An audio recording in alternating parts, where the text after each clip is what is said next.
What's up, man? How are you? Been a while. I know. Yeah, it's pretty crazy out there now. It is. It is. I would ask you, what you really want to talk about today, but we pretty much don't even need to list it. I mean, Like we were already saying, yeah. I mean, I don't think there was any point in preparing any topics, but basically all of them are different, but they're all going to circle back to the same theme. yeah, Same exact yeah, which is depression.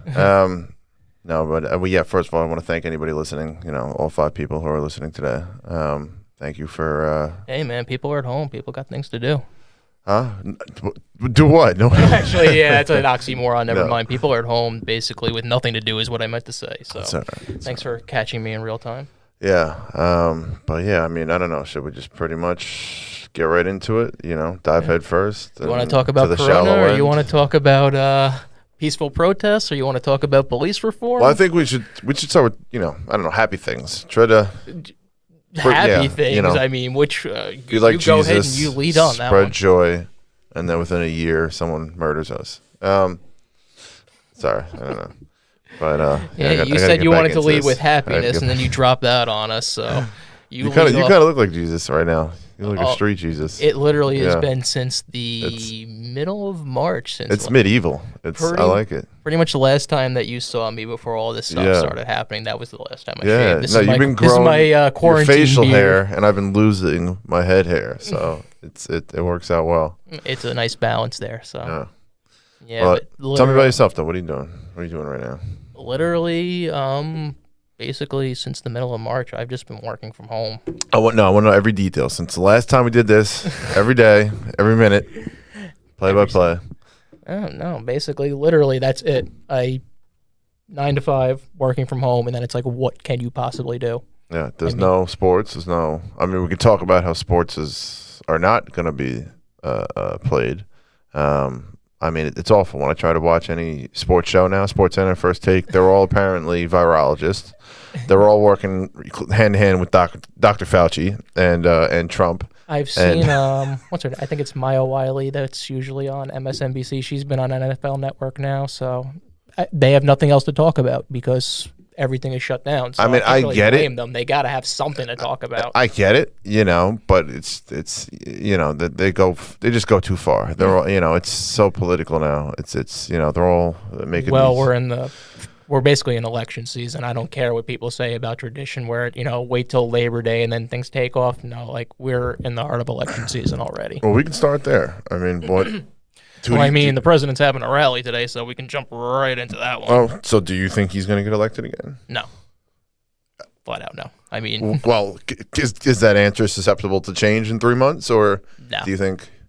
All right, so lay out the next few months for me. Everything. I mean, if you look at the polls right now, I mean, not just national polls, in literally places that should not be trending well for Democrats. I mean, whether it's Georgia, North Carolina, South Carolina, you can already see Lindsey Graham changing his tone and starting to buck Trump a little bit. Even fucking Mitch McConnell in Kentucky's polling is getting tight. He's even starting to buck the president. He's starting to agree, yeah, maybe we should rename some of these bases and not have them named after Confederates. And then even in fucking Arkansas, Tom Cotton's within 2 points. I mean, shit. I mean, Well, you just look at all these things, and the question is not really if Trump is not going to get reelected. The question is really, are they actually going to lose the Senate?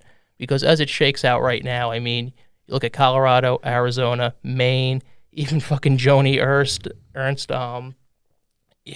Georgia's freaking competitive. I mean, the map all over the place. It's literally getting down to, is he going to cost them the Senate? Even if it's by one freaking vote, all right. that's a let's political flesh it out. nightmare So, for Republicans. so how do you see the next, up until November actually going? Like what? So Literally, if you had to make a prediction, I can't fucking do that because, I mean, you just make one up. If you just had to, what do you think most likely will happen? Most likely, Like, I think that Trump is more going rallies, to protests. He he has his rallies. They compete. There's a civil war inevitably. Like what do you think?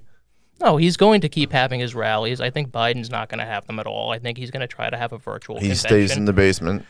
Basically, I mean, literally, the less he speaks, he can just let Trump go out there and talk, and the more Trump talks, the better it is for Biden. He can literally just say, literally like that SNL skit, you can have my 2 minutes. Here you go.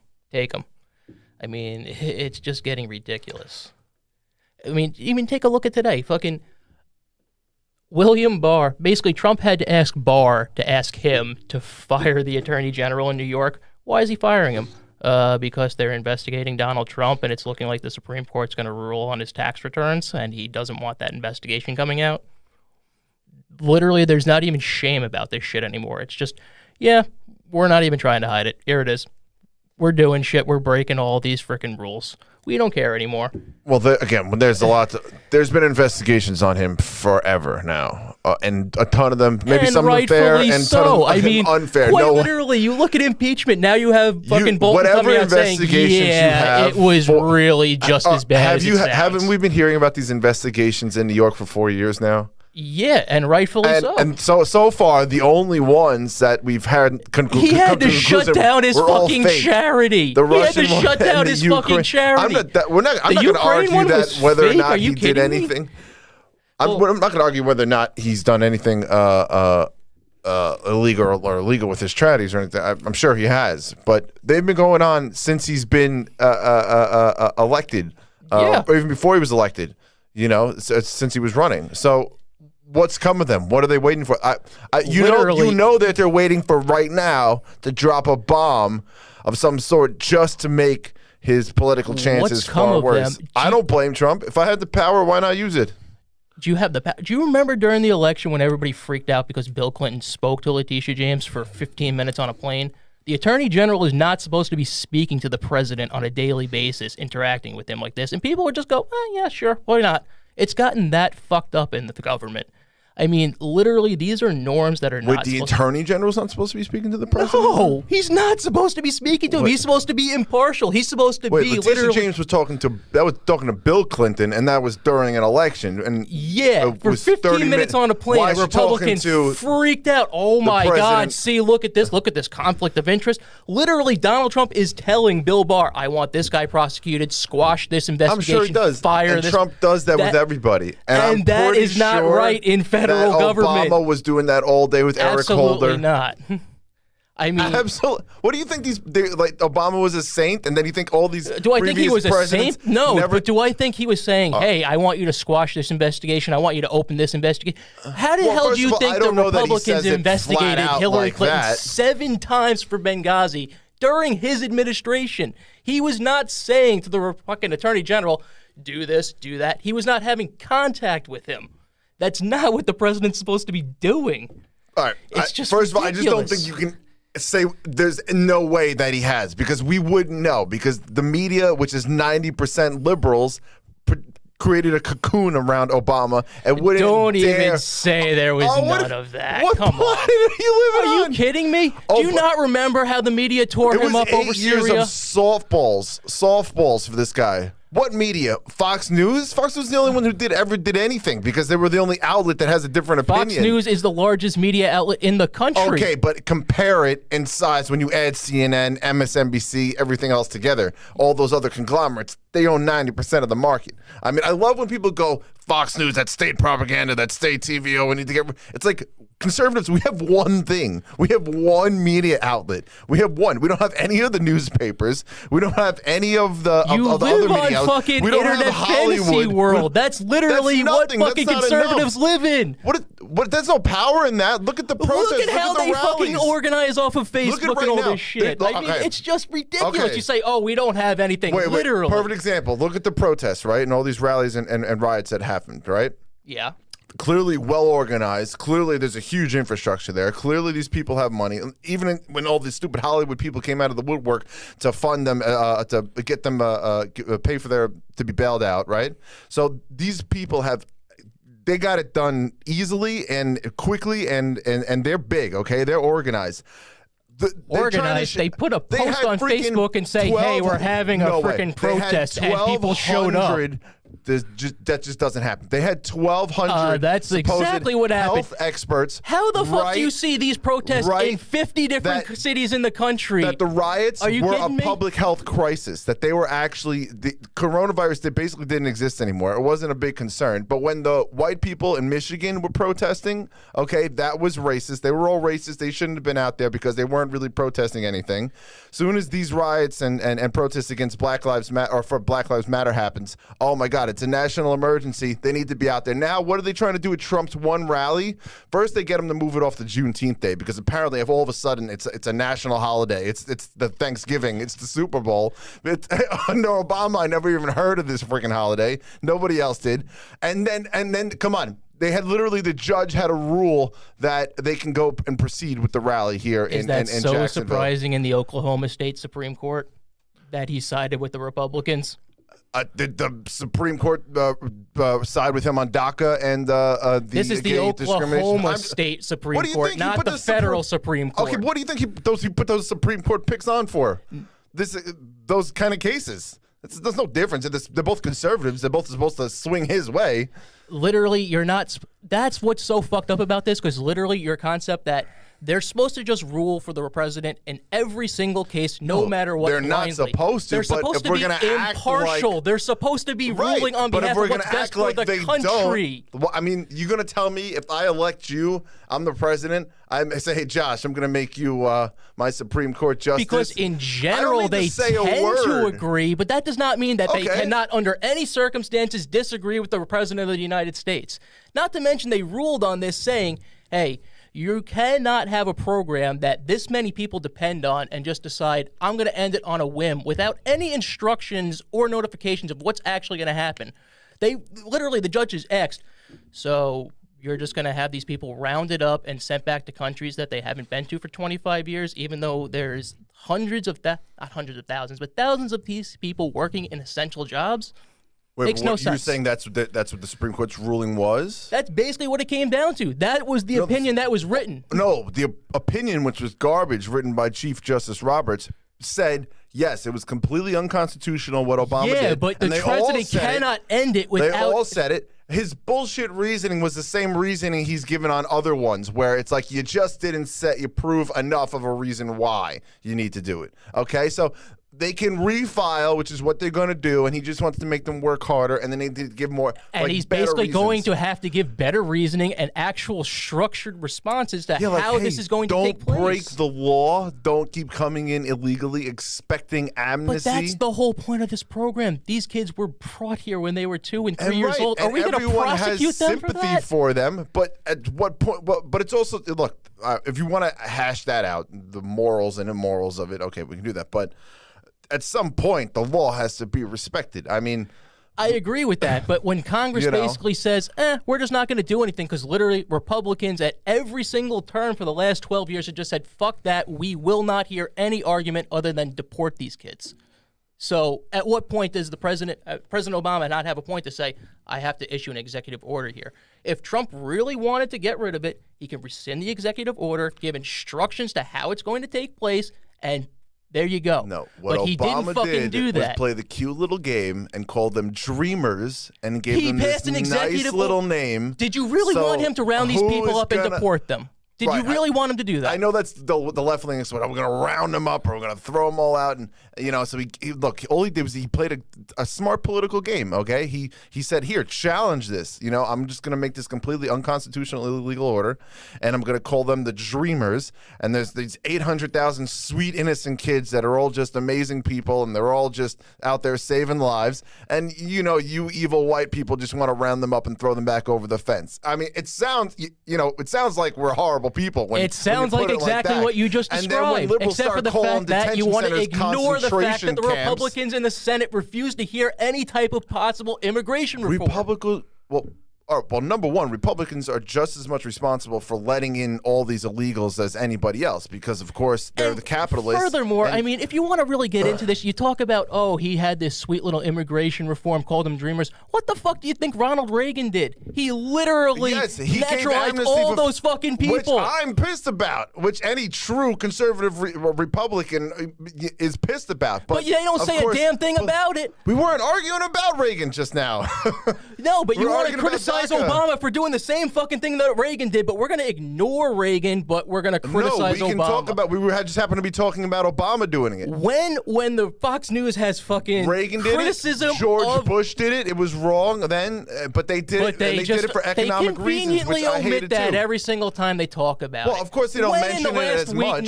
They've been talking about this DACA case. Have you heard a single peep about Reagan or the Bush administration? But if we're going to act like the left-wing media doesn't just omit and twist and warp everything. It wouldn't know they the sure truth do, if it came and punched them in the face. Excuse me for spitting on you. They do in certain instances, but to just certainly say, "Oh well, they do it, so it's fine for me to do it too." Fuck that. No, and I personally try to, of course, to avoid that. There's always going to be some level of hypocrisy. There's always going to be some exceptions to the rule. But you know that he slapped the word dreamers on there, and just to make it seem like you're rounding up 800,000 sweet, innocent little kids, and that well, you're just in a terrible actuality, person. I mean, you're going to be rounding up hundreds of thousands of people that were brought here by no fucking fault of their own, whether it was right or wrong that they were brought here. Well, I'm not saying okay. I know what the plan was But the fact of the matter anyway, is, they're here. but- They've been here for 20 years. They're working in the country. They're paying taxes in the country.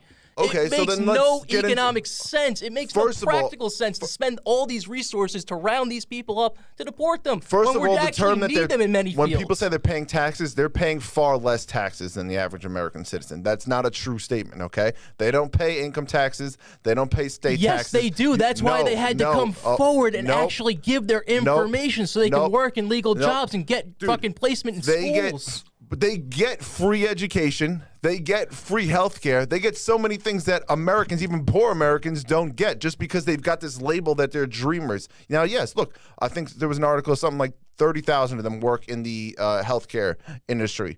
Would I say you're just going to take those people and just deport them and send them back? No. I'm not even saying going to send them, any of them back as long as they're providing a service. I don't know exactly what you do because then you have to put it in context, right? Think about all those immigrants that do wait a long time, right? Years sometimes to try to get their visas, to try to come in legally, that want to bring their families. And I don't know.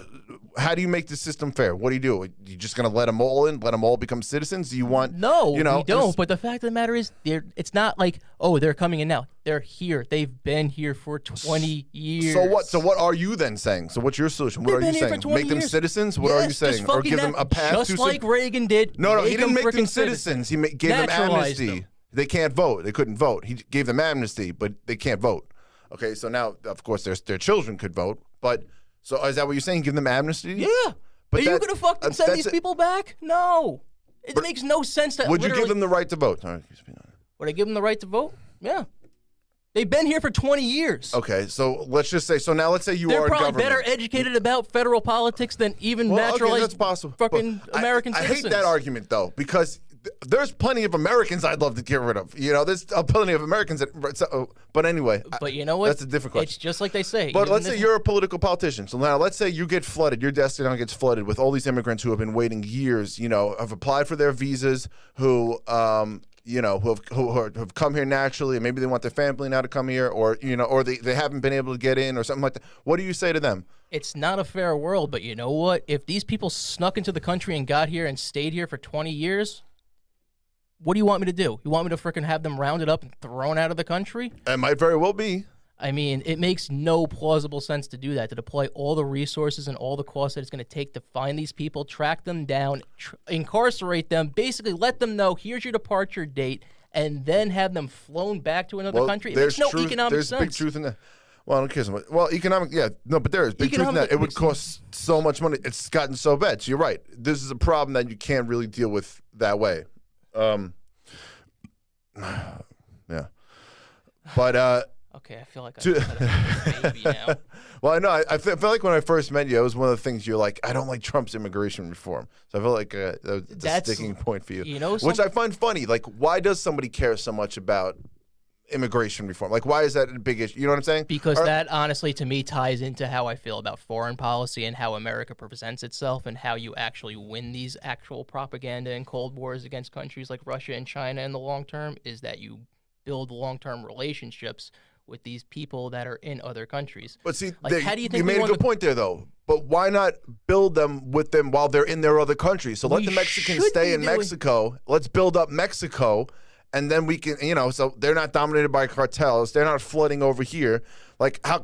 And then we can build up that's relationships. exactly why I'm so against locking kids in cages, because literally these people are coming here. Do you really believe in those phrases when, like, the media comes up with those little phrases, I like get kids that in you cages? can, roll your eyes at it, but in actuality, You know? beneath that, when you look at the substance, you have people that are actually fleeing from these drug cartels, seeking political asylum. What would be feasible is you let them in for 5 years. You don't give them freedom to go around the country. You have a freaking camp like they have in Africa.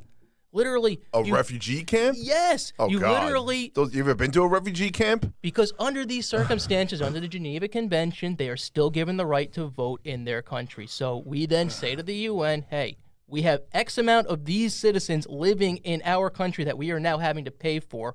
We are going to call elections on these dates. You can send international monitors. That's how you get these freaking corrupt countries to get rid of their freaking politicians. If they don't leave on that date, you send in the troops. That's simple. All right, so number one, so the kids in cage terms. Obviously, Obama kept the same deportation policy essentially that Bush had. So a lot of what went on under Bush and what goes on under Trump There were happened more deportations, under Obama. yeah. Well, technically, he let a lot of people stay though too, but you say you just let anybody come in and stay for 5 years. If they're seeking political freaking asylum, yes, that's what the But that's international the term, law political states. asylum. What is political asylum? A lot of these people are not seeking political asylum. They're But a running lot from of bad them situations. No. But a lot of them. If you live in a situation where that's your not kids are going to political. be abducted But and that's they're not going to be freaking political. murdered, That's not political. That is a very political What if situation. someone in Chicago has the same problem? There's a gang that's out for them and wants to kill them and kidnap their family and They ransom them call for money. 911. Okay, but it's not political. But these people No, don't have there's a that specific option. That's the point. But They don't that's have the option to unfortunate. do Then that. that's a bad world, and they were born into an unfair situation in a bad country. But it's not political. You can't change the definition of what political means. So that's why they can't get asylum. If you want to create something else, but they cannot get political asylum International because the law cartel is literally after you. states that you can show up on a country's border and Yes. declare, my life is You in can, danger. and that's one of the reasons that Trump wanted to push the border back. He didn't want the people actually to reach Mexico so that then they can just say, we claim asylum, because a lot of them were just inevitably staying. But they were just saying any kind of bad situation. Oh, my husband beats me. Oh, the gangs in my neighborhood are bad. Oh, that's not political asylum. You're not supposed to be able to stay here for those reasons. It's because the state is after you, because it's a failed state and the state is after you. So Yeah, but that's exactly it. These freaking narco gangs are the state. in some ways, yes, but In Honduras, it's not Guatemala, a political El asylum. Salvador, Nicaragua, even Panama. Then I mean, they've got a shit. shitty government, but it's not the same thing as a When the failed government state. allows these freaking gangs to go after these people and basically say, I'm going to freaking kill your kids and I'm going to gang rape your daughter if you don't. I know it sounds horrible, but it's not political. Yes, It's it is not. when these It's politicians not. and these freaking It's no different governments than the don't do Bloods and the anything. Crips taking over a neighborhood and threatening and trying to kill someone's family down the block. It's no different. It just happens to be in a different Yeah. country, and then they come. They can't turn to their 911. So very we're their different. 911. It's very different because American citizens can pick up the phone and call 911. Right, and we're their 911, but it doesn't make it political. We're their 911 that they have to trek thousands of miles to get to the border to say, my it life's in sucks. danger, I so need here, help. instead of just having them constantly flood into our country, why don't we bring them back to Mexico, the good people, Long term, and with that money, would be exactly what you'd be doing. Long-term, You why would- haven't we been doing that for 50 years? Why haven't we been doing that for 50 All years? right. Because also, Republicans in Congress block every fucking type of immigration legislation you bring up, other than just deport them and shut down the border. That's it. Wait, hold up. First off, For 12 day years. one, what did Trump want to do with Pelosi and Schumer? He wanted to give the DACA recipients the ability to stay, and he wanted his border wall, and they wouldn't give him his border wall. Who's going to pay for the wall? What does that have to do with anything? You know we can find $3 billion, $10 billion, $50 billion, whatever it would cost, but Because of the fact that it was a completely failed enterprise, that even in the sections that they put up, the Mexicans tunneled through and burrowed through in literally 6 weeks. fine, but it doesn't have to be a physical wall. It could So, be secure. You're right. I'm going to Both literally sides failed play that. frickin' chicken But- with these 800,000 kids' lives because I want to waste billions of dollars putting up a failed fucking border wall in the middle of the desert. Well, hey, you would have gotten your 800,000 kids there. They would have been citizens. And we would have lost fucking $100 billion, and we would have had to spend, $25 billion a year in maintenance on a failed wall that we would wind up. Again, doing nothing. How do we know where does this, like, when the media says it's going to be Do a you failed not know the wall, territory of the Mexican border? Half of it is the Rio Grande. Other parts are literally in the middle of the desert. Other parts are literally on plateaus that you can't build freaking walls through. First off, what he uses is rhetoric, number one. You know that it's going to be more than just a piece of concrete, okay? It's going to be barbed wire. There's going to be drones. There's going to be manpower. But a physical barrier, I've never heard of a physical barrier not being effective. If you've got some 30-foot high wall that is, it's impenetrable. It's quite simple, because you're going to take that much money for that. You know where they were getting the money from? They were taking it away from the Coast Guard. You know what these fucking drug gangs are going to do? They're going to put people on fast boats. They're going to drive them up onto the shores There's of always East going to be another Texas. problem. They're coming in from Canada now. But what do we do? Do we not try? Do we not? You're right. We need it's not that we smarter don't try. politicians that do smarter things. That is such a fucking stupid policy. To not worry about it? Work.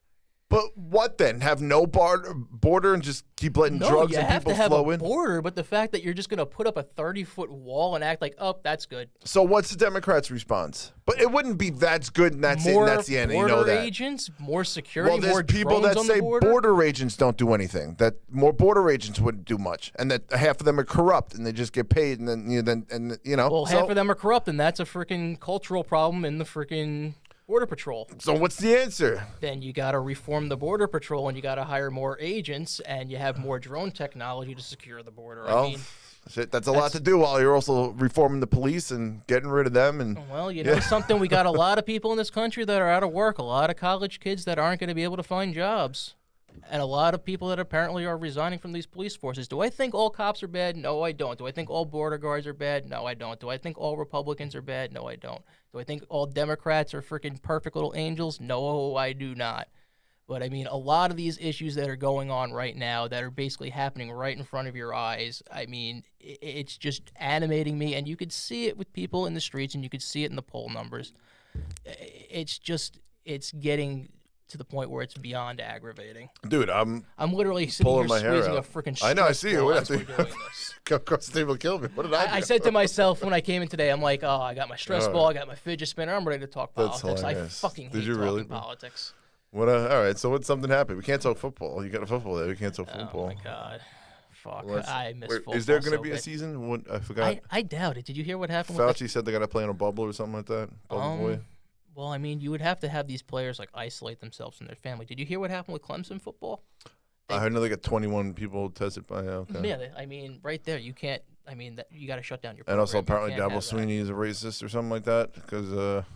I don't. 20 years ago, one of his coaches said something. I didn't hear about Dabo Sweeney. I heard about coach from Oklahoma State. Gundy. Gundy was wearing. Yeah, apparently he was using some racial slurs and he was walking around with the One American News shirt. So right. He was the guy with the One American. Dude, how do you literally apologize for that? Are you kidding me? You can't wear a T-shirt of a news network?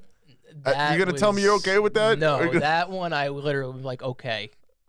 Dude, it's just, I mean, even Drew Brees apologizing because he thinks disrespecting the flag is. It's because he's afraid his teammates are going to kick the shit out of him. I got it. You can have your opinion. I understand why he apologized. That's because he's in there with gigantic. We all read the tea leaves on that one. So I didn't give him too much grief. No, but you know the field he's coming when Trump came in, I was like, "Oh, Trump, no, leave him alone. He's not going to make it through." But yeah, that one. But it's so sad. There's one monolithic thought now, and that's it. There's certain things that I find are too far, and then there's certain things where I'm like, you know what? I don't disagree with taking down Confederate monuments. I disagree with how they're being toppled and shit like that. Well, see, and we can find common ground there. Yeah. I think that's fair. I was talking to a kid about this the other day. Now this kid was crazy. This kid was off the wall, but he hated cops, or I don't know if he had like some terrible experience. If you believe that all cops are just bad, like you see in some of the viral videos, no. But he was even he believed all the conspiracy thing, or like the Mike Brown Ferguson one. Like you could tell that he was murdered, and then the cop lynched him and put him on a tree. And I'm like, where? He's like, there's video. I'm like, all right, no. Yeah, all right. We just my reaction to the William Floyd thing more than anything was. George Floyd. I'm sorry. William Floyd. I got freaking William Floyd stuck in my head. Okay. See how much Black Lives Matter to you. Don't even start on that. But literally my entire reaction to the Floyd thing in terms of how people initially reacted to it Wait, was did you say William Floyd again, or did you? no. I said don't get me started on the William Floyd thing. Essentially, sorry. it's almost like the boy who cried wolf. When we've seen this in front of your face on camera so many times, it's like everybody had the reaction of, don't try to tell me that this was your life in danger, that you had to do this. Like, nope, we've literally had this case already litigated. We gave you the benefit of the doubt last time. Don't try to, like, swing that. And Republican, Democrat, liberal, conservative, everybody pretty much had the same reaction. I'd say about 85% of the country had the same. I would say 99.9. I mean, I didn't hear of anybody that didn't think it was terrible. There was a couple of kooks out there. Well, I'm sure, but I really didn't. I didn't hear any. You know what I mean? Yeah, there was. But now there's certain things since that have been going on where it's like certain things are just been. I don't want to jump into this bubble and get myself labeled in any bad way, but I mean, needless to say, so many people are in the phase of there's no one side that's completely right here. I mean, there's wrong things that are happening on both sides of the political spectrum with these protests, with the police reform, and well, it's all just toxic now. Everything's almost just like trying to one up the other person, trying to gouge go viral moments. Yes, everything's like, just you're trying to say see, look at how bad, pointing the finger. I mean, can you really think of one person that feels like a natural leader right now who's taken us through this, or someone like, there's no adults in the room. Even when you read a comment by somebody that's like a reasonable comment, you know what I mean? There's no Dwight Eisenhower, there's no Patton, there's no FDR, We've all formulated our opinions on these people already. As much as, again, I love Trump, but he has not led well through this and absolutely should be criticized for that.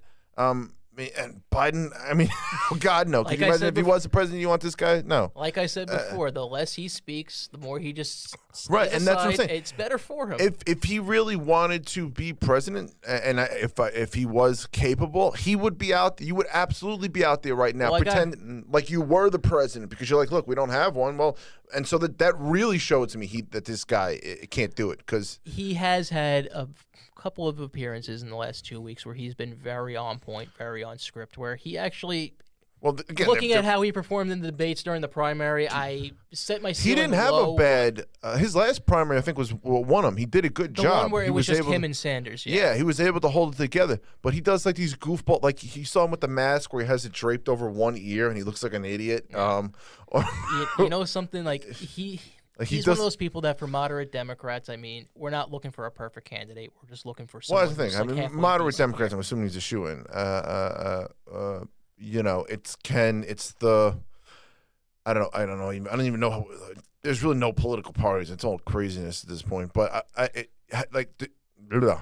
Trump, he needs to win those, few 100,000 that he won, that got him Hillary. What did he win by 70,000 in the few big states? Wisconsin, I know, it was within Pennsylvania, 1% with Pennsylvania. Ohio. They were all within the ones you needed to win. I think he won by a total of 70,000 there. So like the blue collar people, moderate Democrats, but even a little more Republican, like it's more socially conservative, but I guess a little more economic liberal, the suburban counties. Right. Like, can he win them? Because they were 20 years ago, you would have definitely said they were Biden people, because that's who Biden was. Yeah. He was the blue collar, Pennsylvania union. Yeah, like the unions still support him. So if he could be Trump's worst nightmare in effect, because he could just win over those few that are just like. Well, that's where you see that poll in Michigan, or there's been multiple polls where Biden's been up 12, up 13, up 16 was the most recent one. And it's like, you know what? It's way too early for however much you want to say, it's too early or a margin of error. I mean, that's not, like, I don't see him overcoming literally a 16-point, even if you want to say a 10-point margin in 5 months. I just don't Trump see don't. Oh, again, I don't think it is that high. I think he is losing though, because even if Fox News comes out with a poll and he's got all negative numbers, like it was something like, I forget the exact question, but I think it was basically just how's he doing with certain groups, and everything was like disapprove like under 35, 57%. Over 65, I was surprised it was like 51%. So he was just losing, but that's the crux. I think you could see a serious shift demographically, right? Because think of 4 years from before, we're gonna be less white now, right? We're gonna be more immigrants, although he's done a pretty good job restricting immigration, but more immigrants have come in. And then because of the coronavirus, he might have lost 1,000 plus of his supporters right there, right? Because they're going to be older people, in the nursing homes. If they were still out there voting, it's the older people that really won him the election last time. Well, that was also something. I mean, a lot of the nursing homes. I mean, Biden could be losing some of his supporters too. He could be losing old friends, But the nursing homes. I mean, my grandmother even in one. Literally, it's people are only able to interact with them. You can go up to the window and kind of like say hi, and they're still dropping like flies. But I mean, it's crazy. Well, and this is what so infuriates me is again, even if you watch CNN all day long and never watch Fox, right, or something else. I literally don't watch CNN ever. Oh, I tried watching Fox. Dude, I used to be a totally I liked CNN. It was one of my faves. I watched a little bit of Fox. Like CNN. And CNN. It just went off the deep end. I don't even know. And they've had on. They've had on my mother's good friend. Her daughter lost her husband to the coronavirus. Oh shit. Yeah. So three months ago, 42 years old. It was the head basketball coach of the girls team at St. Mary's High School in Queens, which is pretty popular Catholic school. But yeah, and so she's been on TV twice. She was on Erin Burnett at 7 o'clock on TV twice. And I don't know if it's possible. Have you watched CNN in the past 3 months, anybody? No. I literally, like I said, I don't watch CNN. Well, the first time she was on, it was really, like, her name's Maura Lewinger. Watch, if you want to watch something just really raw and emotional and powerful, it's just her talking about her husband, because again, she's only about 40 something, he was only 42, and they have 3 kids, and he went so sudden, like they don't even know how he got sick. And again, she couldn't see him. He was in the hospital for 12 days, and was on a ventilator, and she couldn't, and it was just, and it actually went like viral. Like that's how powerful her kind of first interview was. So Erin Burnett had her back on. It's the only reason I even watched CNN or have the slightest ounce of respect for Erin Burnett. But she had her back on, and somebody actually, like some doctor, like wrote her a song and sang it on, so. Other than that, though, I wouldn't even believe that the whole thing was kind of real. Do you know what I mean? Yeah. Like, I don't know anybody else really. I don't know. Well, that also bothered me when people are like, "Oh, well, you can catch things like the flu. It's just like the flu," and I'm like, I don't ever remember the flu in my lifetime killing 120,000 people. Remember how it started out. You could see the progression of this, like. There was a clear delay in the severity of it. We didn't remember the CDC put out like that warning, it's gonna come, we just don't know anything about it. Yeah. When, and then like 3 days later you had like the first case, and then you kind of you're thinking it's nothing. There and was then the cruise ship where we didn't want 15 cases. And then we're like, all right, they're locking down all the cruise ships, everybody's dying on the cruise ships, but that's just the cruise ships, it's not here really, you know what I mean? No, but then like all of a sudden it was here, and then it was started, and then you just start like dots, and then New York, and you're like, wait, we're the epicenter? Wait, that's like I remember you texted me. You were like, "Wait, do we have to go to work tomorrow?" Because like the NBA just suspended the season. Like literally, the governor's saying like we're about to lock down. Yeah, I mean, people did not know, and that was one of the biggest, most common things. Well, it's like the flu, or the flu was worse. The flu kills 12,000 or something like. I remember I kept hearing that for the first month. Then of course, as the cases rise, and like, all right, that was bad science. It was just constant bad science. Like it was like that's why Dr. Fauci is kind of become hated. He's been hated or loved. You know what I mean? But he apparently made a comment the other day about the masks. How come we didn't start wearing the mask until 2 months in, right? Well, apparently he made a comment that they were worried about a shortage, that they didn't think they were going to have enough masks, and they didn't at the time for the medical staff, so they didn't want to release them to the public. But so instead of saying that, hey guys, we need to conserve masks, they just said, well, we're not really sure if if you should wear them or not. I mean, yeah, they're doing it in South Korea and they have great results, but we're not sure. And then 2 months in, and by the way, we're going to arrest you unless you start wearing a mask. I mean, this is, and if people can't see that that's Democrats, like the Cuomos of the world, I mean, Cuomo literally took coronavirus patients in nursing homes who were positive and threw them back into the general population of those nursing homes, and then thousands of them died. Like de Blasio, well, that was what is was a monster. So sick about all this. Literally, my dad works in one of the nursing homes in the city, and that's like because these hospitals were so full of patients and they had so few available beds and ventilators and trachs and things like that. You eventually have to discharge patients. And it's like it got to a point where legally these nursing homes couldn't say, no, we're not taking them. It got to a point where the hospital said, we have to discharge them. We don't have room to keep them.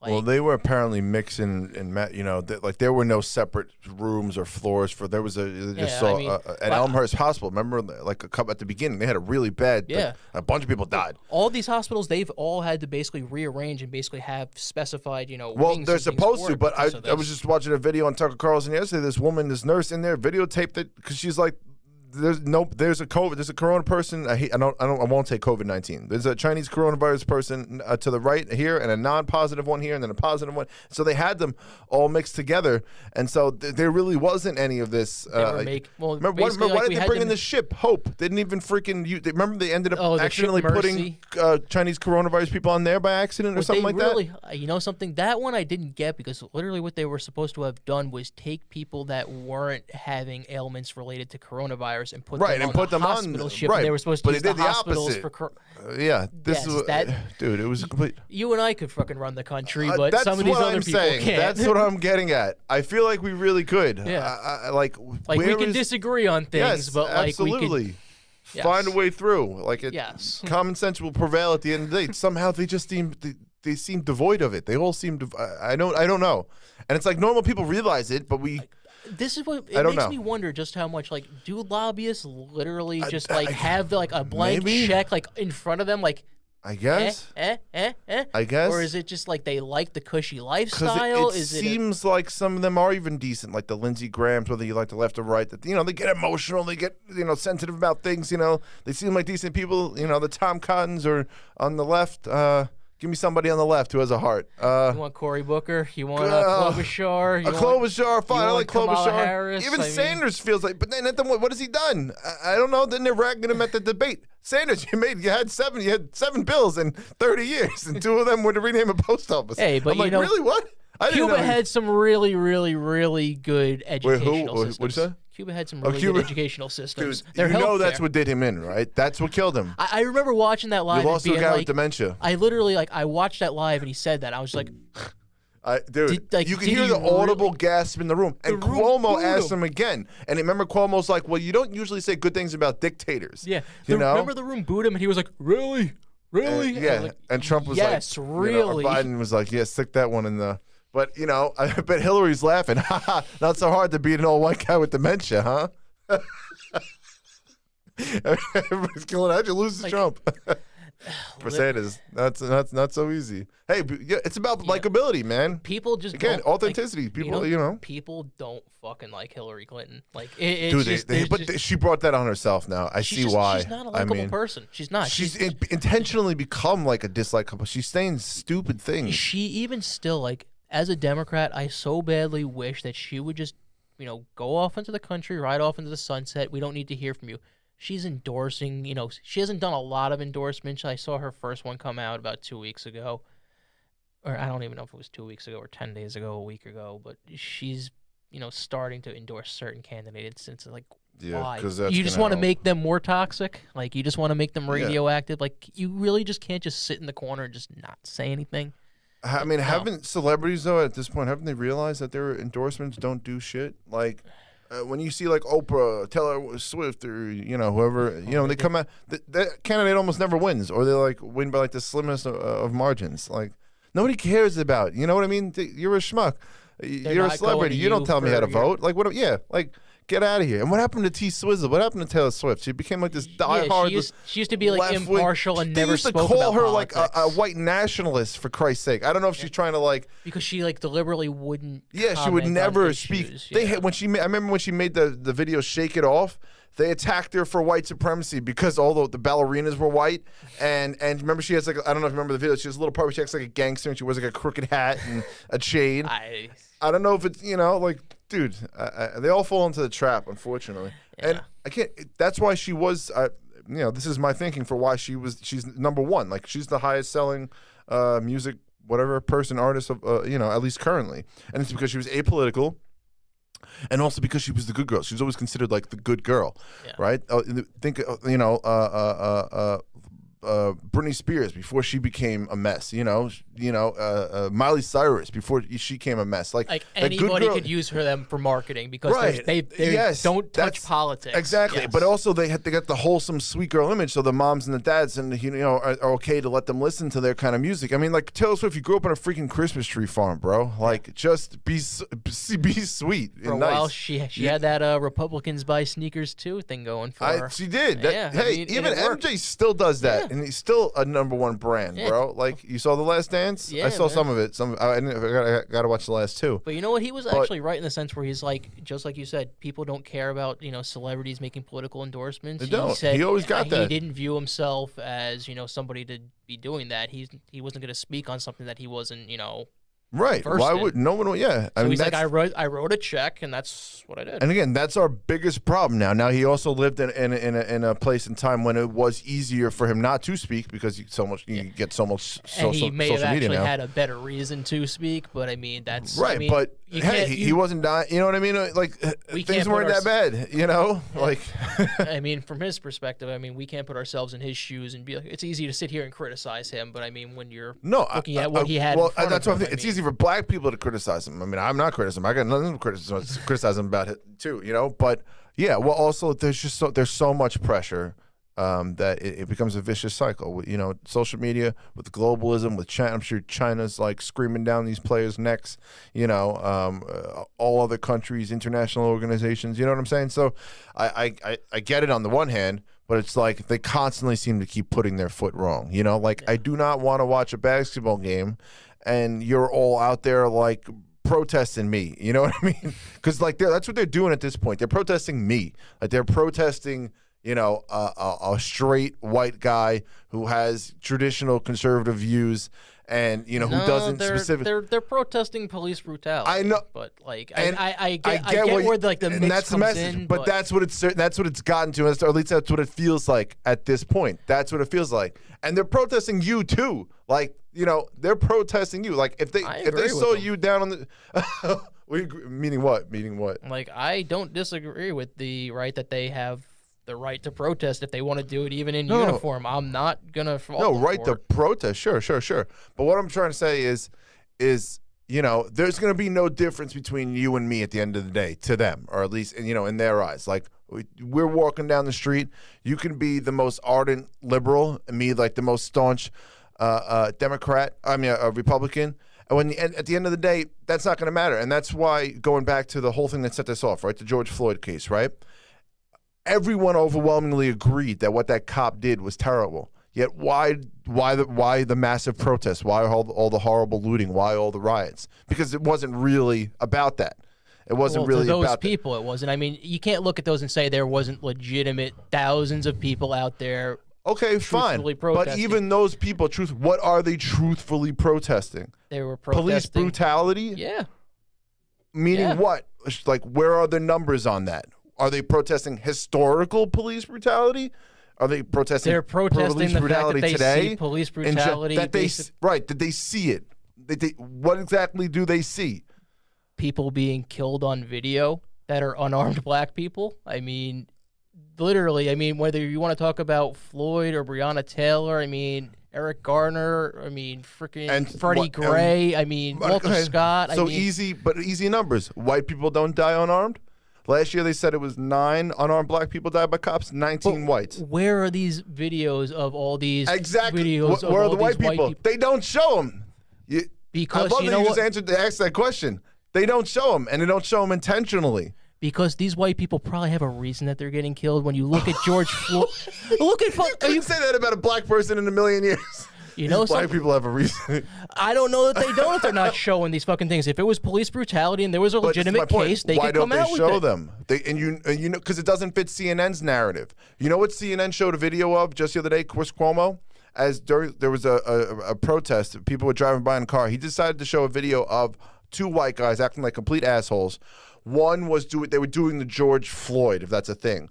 He was a cop with a knee on another white guy's neck. Yeah, the FedEx worker and the prison guard in New Jersey. Why did he show that video of all the videos? Because it was that offensive. Because they were doing it deliberately at a protest to piss people off. But is there any fairness in what if he's showing that video? Then how come is he showing another video of a cop doing a good thing? You never see that. They showed up to a protest. They didn't show up. That was their house. They literally showed up and had multiple pickup trucks and had Trump flags draped all over, and they deliberately did that as protesters are marching by. But you know the point I'm making. You know the point I'm making. But you know the point I'm making, too, that they did that deliberately to get seen, trying to be a bunch of assholes. Well, guess what? People took videos of it, sent it to the media. And supposed to be hard news, and you're supposed to be fair and balanced, to use Fox News phrase. You know that they're never showing the other side, or they're not balancing it. Where is the cop doing the good thing in the middle of the protest? Exactly. Where is the cop doing the good thing in the middle of the protest? You're going to tell me the cops don't do good? I'm not saying that they don't. I've already said I don't think all cops are bad, but that's what I'm saying. But where's the balance at all? They were literally the CNN reporters were literally standing in Minnesota. I was watching, and I always try to watch both. I'll go to Fox News and I'll watch CNN. And I'll watch it because I'm always trying to see who's reporting what and how. And they're literally standing there, the CNN reporters, and they're like, "Oh my God, this is the worst thing I've ever seen. I've been a war reporter for 20 years, and I've never seen anything this bad. This looks like Baghdad." Those were their actual words. And another one even said, I've been in war zones, and I've never not seen police respond to something." If something's that bad, how are you then still praising them? How are you still calling them just peaceful protesters time after time after time after time? How are you still placating them, pandering to them? I already said that there was a major distinction between peaceful protesters and people that were looting. But by the way, the looting stopped 3 weeks ago. We haven't seen any of it. Haven't seen it. They did not stop 3 weeks ago. Not in a million years ago. Where is this? Where is this looting that's taking place? The massive unrest stopped maybe about a week ago because it went on for 2 weeks. We're just now starting to breathe again. But first of all, there's still protests. Right is just not true. We can pull up footage. We can pull up footage. Yeah, we can. We can pull up footage of these peaceful protests for the last 3 weeks. What are they doing in Seattle right now? You've heard about what's going on in Seattle? Literally, one person got shot. And you know something? I agree that they should not overrun a police station, not allow police in there. I'm glad you agree on that. Yes, that is fucking crazy. I'm glad civilization is still permissible. Like, that is just ridiculous. What person one shot? What were we talking about in that? The free Chad zone or whatever, one person got shot. Okay. I mean, you know something? Inevitable. I agree that they should not run police out of an area because shit like that's going to happen. I mean, it's just true. But the fact of the matter is when you say, oh, I mean, the country's been burning for the last month now, there has not been rioting for 3 weeks at all. There's been peaceful protests, literally peaceful protests. So that is how you see it. Yeah. That is truly how you see it. I can see what they are showing on TV where they have people that are sitting in parks and on avenues literally peacefully protesting. But there are also a huge number of people rioting and looting and like, look at the numbers of cops that were hurt. Nobody's writing about this. Nobody's showing it. I mean... Dude, are you? I can't tell if you're joking right now. A month ago, yeah, you could see stuff like that happening. George Floyd thing was like 3 weeks ago, first of all. It was 2 weeks straight, nonstop, easy. Cuomo literally said about de Blasio, he was about to remove him from office. He was like, the NYPD did not do their job. It was so bad. They destroyed Soho. That Cuomo, right? Exactly. Cuomo the police didn't do their jobs.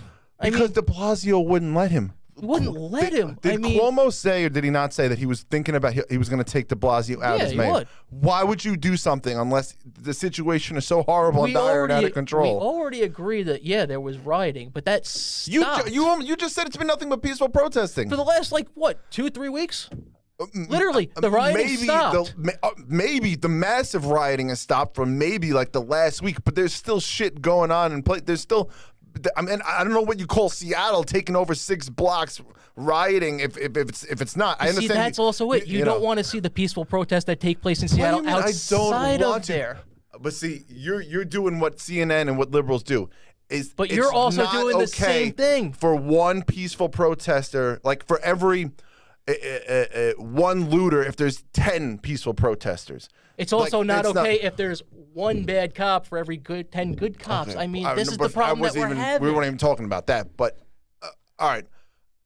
Well, now you want to talk about cops? Of course it's not okay to have one bad cop for 10 good cops. But as like you said earlier, life's not fair. Like you would tell those immigrants waiting for their visas that, hey, life's not fair. You know, shit happens. Well, you want to talk about also, I mean, you were just saying before, but de Blasio wouldn't allow frickin' the NYPD to wind up doing. Did you see that shit in Chicago? 13 police officers as rioting was taking place, sitting inside of a congressman's office, chilling, making popcorn, sleeping on couches. Exactly. You don't want to see what you don't want to see sometimes. I mean, 13 police officers as rioting is taking place, sitting there. Oh, yeah, you know, we were there to check up. We got called to find out what was going on at the congressman's office. So we just posted up there for 5 hours, you know, made some popcorn, hung out, made some phone calls, drank some water, took a nap.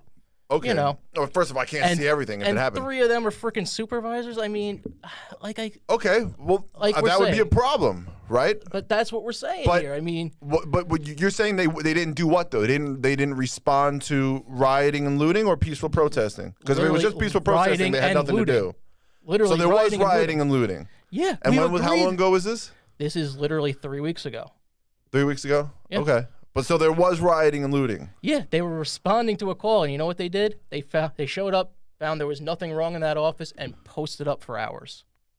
Literally, as other strip malls around them were freaking being looted, they just posted up. Okay, so that question. So as the rioting and looting is going on, what should these officers, in your mind, what should they be doing? How should they handle with it? How do they handle with it without being seen as bad police or escalating it? How do you control somebody who's throwing a brick at you, a Molotov cocktail, possibly has a gun, trying to shoot you? How do you deal with it if you're the police commissioner? You take a water hose and you hose them down. You take a water hose? Yeah. Like from the 1960s? Dude, you're going to fire tear gas into them. I agree with you, but that would be the worst optics ever. It would be bad optics, but in terms of like how you would humanely like disperse them, you're like humanely. I don't know. I mean, I'm just saying you're not going to disperse them. They love to show the images, right? Of the. But I'm not talking about. I'm not talking about using them peaceful protesters. If you're talking about how you're going to get rid of looters, I didn't just say peaceful protesters. Yeah, if rioters and looters. How do you deal with them? Because what we have right now is we have this disconnect where you're just seeing. A lot of peaceful protesters, and I don't know. I don't want to say put your words in your mouth. The rioting's sort of okay, but that's kind of the feeling I'm getting. Not that it's like okay. It's a necessary evil in order to pursue justice. No, it was something that was there and evident, and it's been taken care of.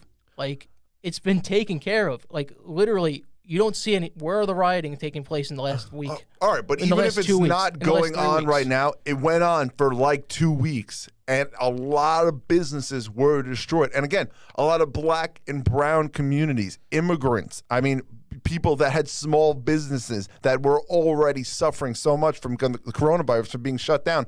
These people just went in and just destroyed. I mean, they destroyed whole communities.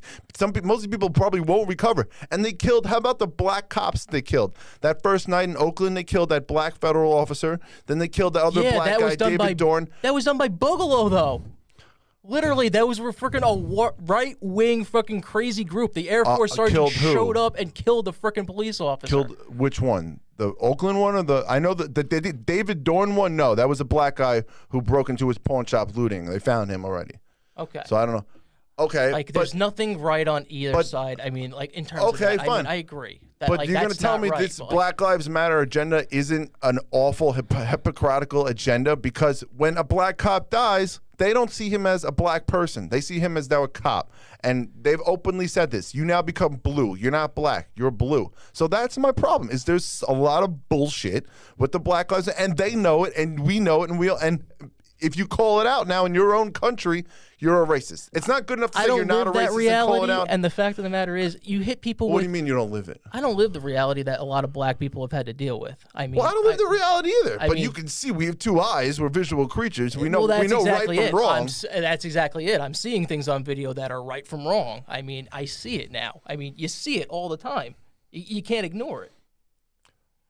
So, larger question: is this the way forward? Then are things going to get better from all the peaceful protesting, rioting, looting, everything that's going on back and forth? Long term, yeah, because now the conversation is going to be out there. I mean, you literally But what's the conversation? See, that's what I'm missing. Are black people's lives so horrible? Is racism so bad? Like, what are white people doing? What are you and I doing to black people? Every single black person has had, or maybe you and I are not doing it, but how is it every single... Do you know people doing it?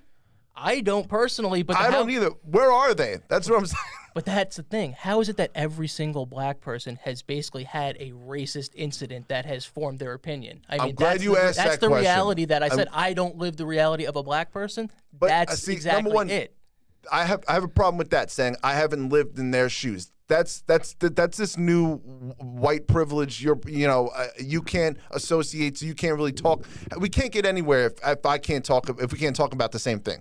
So first of all, forget that I haven't lived personally and walked in your shoes. I know that you know what I'm saying, but we can't have a conversation if I can't have an opinion on you as a black person and what's going on in your neighborhood because. On the one hand, black people say they want to include white people in the conversation, right? Now you hear that a lot. Well, we can't move forward. We need to get white people involved in the conversation. Well, then I don't want to hear that. I can't comment on your situation because I haven't lived your shared experience or whatever as a black person. So I just want to kind of, do you understand what I'm saying? I do. Like, you hear that a lot now. I do understand. Like, which is, you want me in the conversation or you want me out of it? You know what I'm saying? I want you in this conversation, but the thing is, I think we have to start realizing, like, yes, there are many experiences that basically every single one of these people have had that you and I may not fully understand and how that affects how somebody feels regarding these situations. And that's right, but that applies to everyone. It's not just a uniquely black thing that only black people, number one, experience racism, understand what racism is, and that... But it seems that they've been experiencing on a much grosser scale, especially when you consider the historical context. All right, well, okay, and this is where it's got to be unpacked, though. This is where, like, there, in case you know, I like to speak brutally honestly. I don't care about anybody's feelings, because we're not solving anything right now, because right now everything feels so surface to me. White people are terrified to say anything, and that contradicts anything in the black narrative right now. And black people are saying a lot of stuff that it just isn't true. Like, when I hear, black men are being hunted, that phrase constantly. Well, I mean, you did see two white guys take a shotgun and fucking chase a black guy who was jogging down and One awful incident that, again, everyone denounces, but yet the burning and the riots and the looting and everything still happens. One awful incident. So the historical context, let's take that apart right there, right? So that's one of the things they're saying is that we black people have experienced a long history of oppression, systemic racism, so on and so forth, right? Is there clearly evidence to that fact? Sure, right? Again, not one of those things that anybody's gonna deny, whether you're white, whether you're an Asian immigrant who just came off the boat 2 weeks ago, right? If you're reading American history. But now the question is, how do we deal with that? Are the sons responsible for the sins of the father? Number one. If you carry out the same sins. So you and I are carrying out the same sins. We've owned slaves. We've been horribly racist to people. So where is this racism? Where is this systemic racism that's going on today? Because I don't know any of these people. I've never seen any of these people. I can't really tell you any stories about it. I don't know. Can you, of like this overwhelming mass incarceration? Just because you and I, we're two people. But see, we're two people in a country of 300 million. Be honest. Forget about like how black people are going to feel about your opinion right now. Just like, what do you mean? Don't say it's just you and I can't understand it. That's not enough. Like, where is it? Like, tell me, but where is this black oppression, this systemic racism? It's on video every single week, and this is why people are going out and doing. What videos? Did you not see the Floyd case? Like, did you not see Eric Garner, or did you not hear about Freddie Gray? Did you not see Walter Scott? Why was the Floyd case racist? How do we know racism was involved? Because he put it. You know something? He put his knee on the guy's fucking neck, and even if it wasn't involved, How are you not supposed to judge that when you look at every single case? It's a white officer and a black guy, or it's a white person calling the isn't that cops the on a black problem? guy. Number one. Yes, it is the problem. So anytime a white cop has an altercation with a black person, we're supposed to assume that the white person is a racist? No, we're not. But when you see people that are really unarmed, that basically shouldn't be getting killed, are getting killed on a weekly basis, how are you not supposed to draw a conclusion from that? I agree with something you say, but then you said something like you said on a weekly basis. The numbers are not there. We've seen the videos basically every fucking week. We're hearing about this. But number one, this goes to my point, because that's what the left-wing media, which is heavily dominated, shows you, and they will again. You know what? If it wasn't happening, they wouldn't have it to show. I get that they form a narrative. I get that. But the numbers if it's not happening constantly. 9 unarmed black people were killed last year. 19 unarmed white people, and the population is about 3 to 1. So only 9 unarmed black people were killed. So what I really think is happening is, as we see these calls for reparations, right? Black people. Nobody's going. I get that that's out there, but I don't think anybody in the general mainstream is saying, yeah, we're going to have reparations paid. It sounds like Biden's getting pretty damn close, even though he has denounced it. But it's certainly heavily pushed in the. I didn't think we would be defunding the police departments, okay, and abolishing them. That's also another thing. I mean, they already started it in Minneapolis. It's a terrible. Might as well have done it in Seattle already. It's a terrible fucking label. It really is. And I understand the politics of pushing that, of see what they want to do, but in retrospect of what it actually is, I mean, you look at the basically social security nets of a lot of these. You look at these social security nettings of a lot of these cities, and then you look at the budget of the police force, and how is it the police force is double the amount?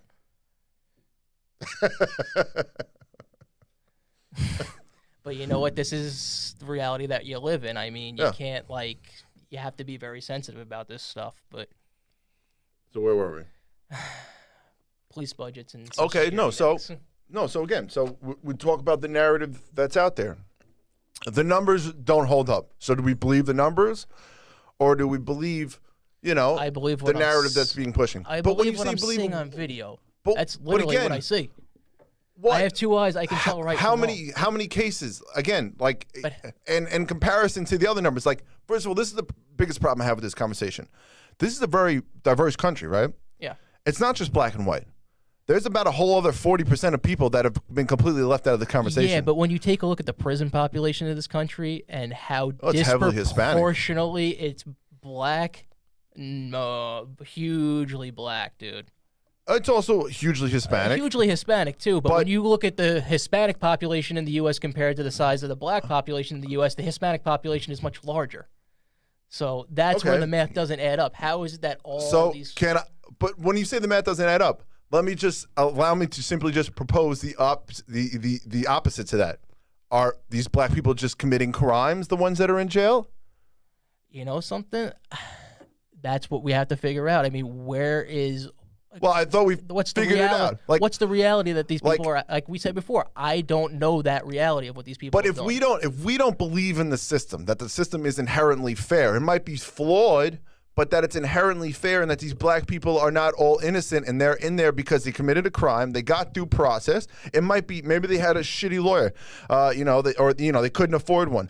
Maybe the judge was harsh. Maybe whatever the circumstances were. But we have to believe that the system is inherently fair. Otherwise, let's just do what they want, tear it all down, destroy it, and build something else.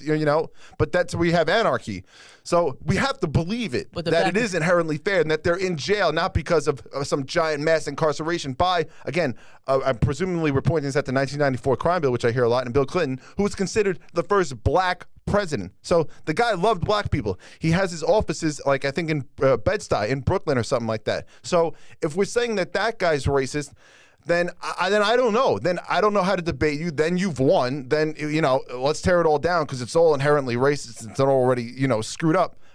So, and let's just start over and see what we get. But otherwise, I have to believe that the majority of those people got due process and are there because they're criminals.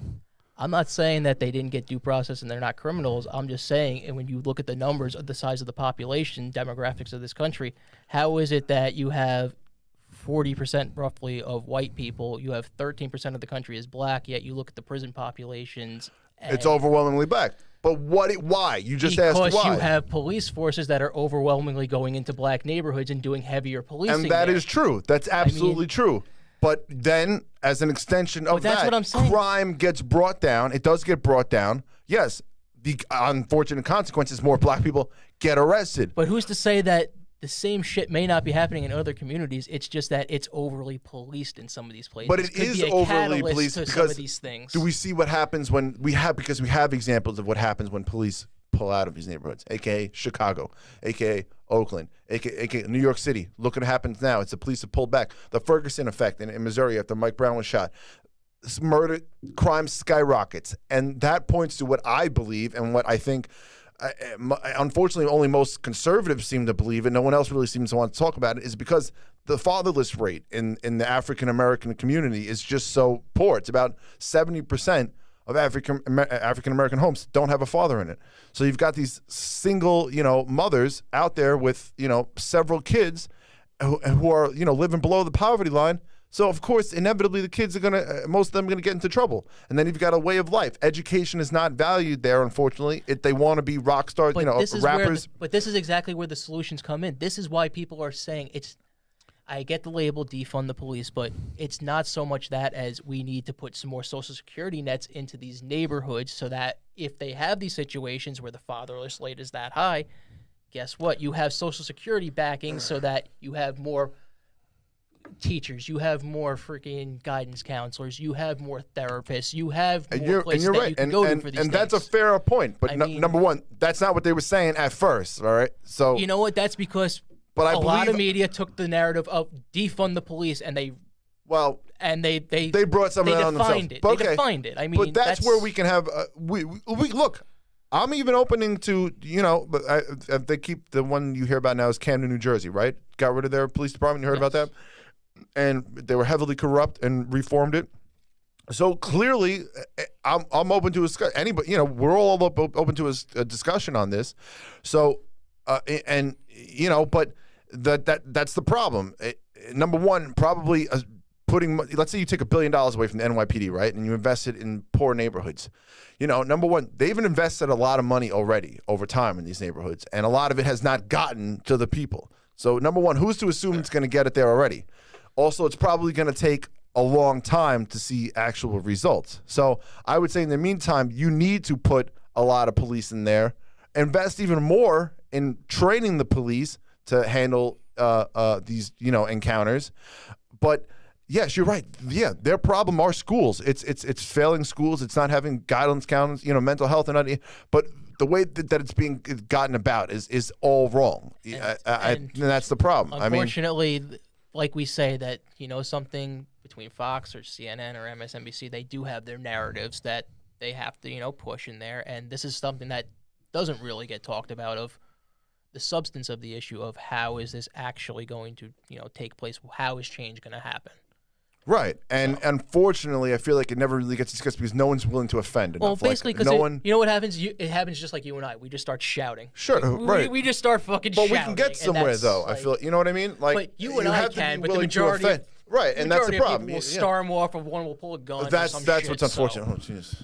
But that's the reality that we live in. But no, that is terribly unfortunate. I mean, I had this happen. I was down in North Carolina where we were having.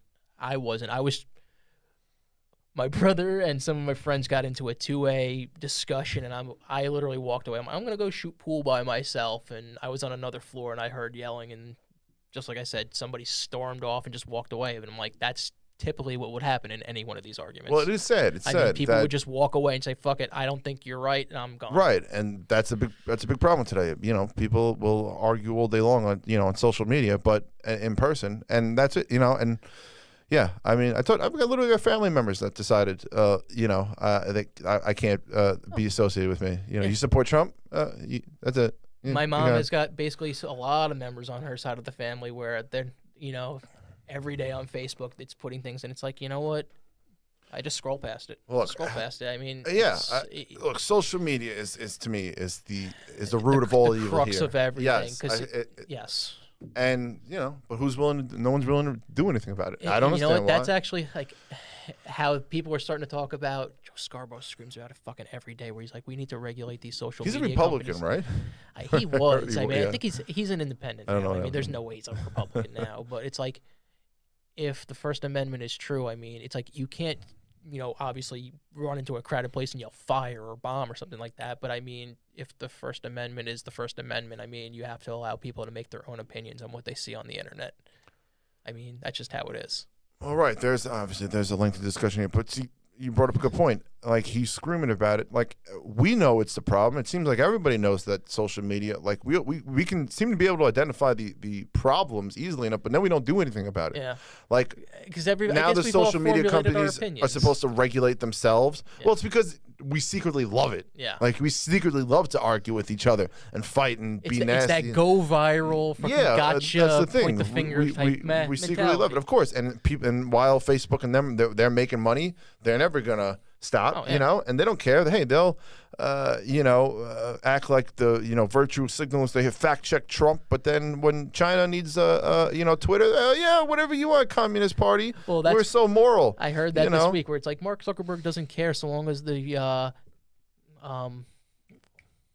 even refer to it. Basically, so long as the check clears, and it's like, Right. yeah, he's a businessman. Yeah. Like yes, and that's this, exactly how he feels. And this was a guy that I thought was like going to be somewhat fair, because he was like, well, I don't want to be the arbiters of truth. He was kind of going But- after Twitter a little bit. And truth be told, if the First Amendment is the First Amendment, I mean, he shouldn't be regulating on either side. It should be, here's fucking everything, But formulate your opinion. Well, yes, either that or Here's nothing, formulate right, your or opinion. because there's no way you can adequately regulate both.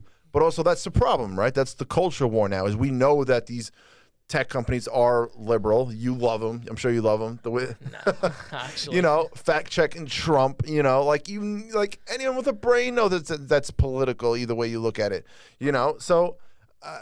So what do you do? I don't know, because they're so big now. And again, they're global. They're not just an American company.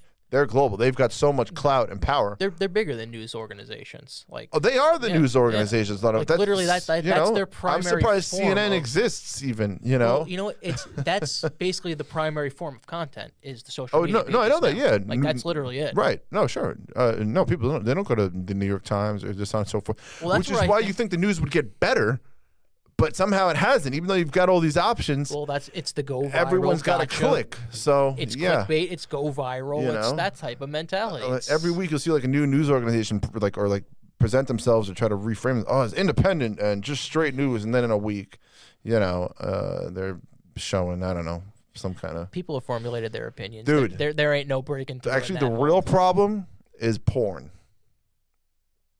You lost me. You lost me. Dude, I remember I said I was writing a book. Okay. So this is sort of the premise. You agree with me, right? Porn's a problem, right? See, exactly. Hold on. Tell me it's not. Even Bill Maher was. I think who was it? Bill Maher was talking about this the other day. Dude, Bill Maher and he's a far left guy. I love Bill Maher though. Yeah. We agree on this, dude. Porn is so easily accessible on the internet. I mean, I know nothing about it. I've never seen this stuff in my life. I mean, let me, right? But, dude, what's a real safety check? Oh, are you over 18? Yes or no? If you're 13, and what are you going to say? No, let me be a good boy. You know what I mean? No, of that's never course going to not. happen. Right.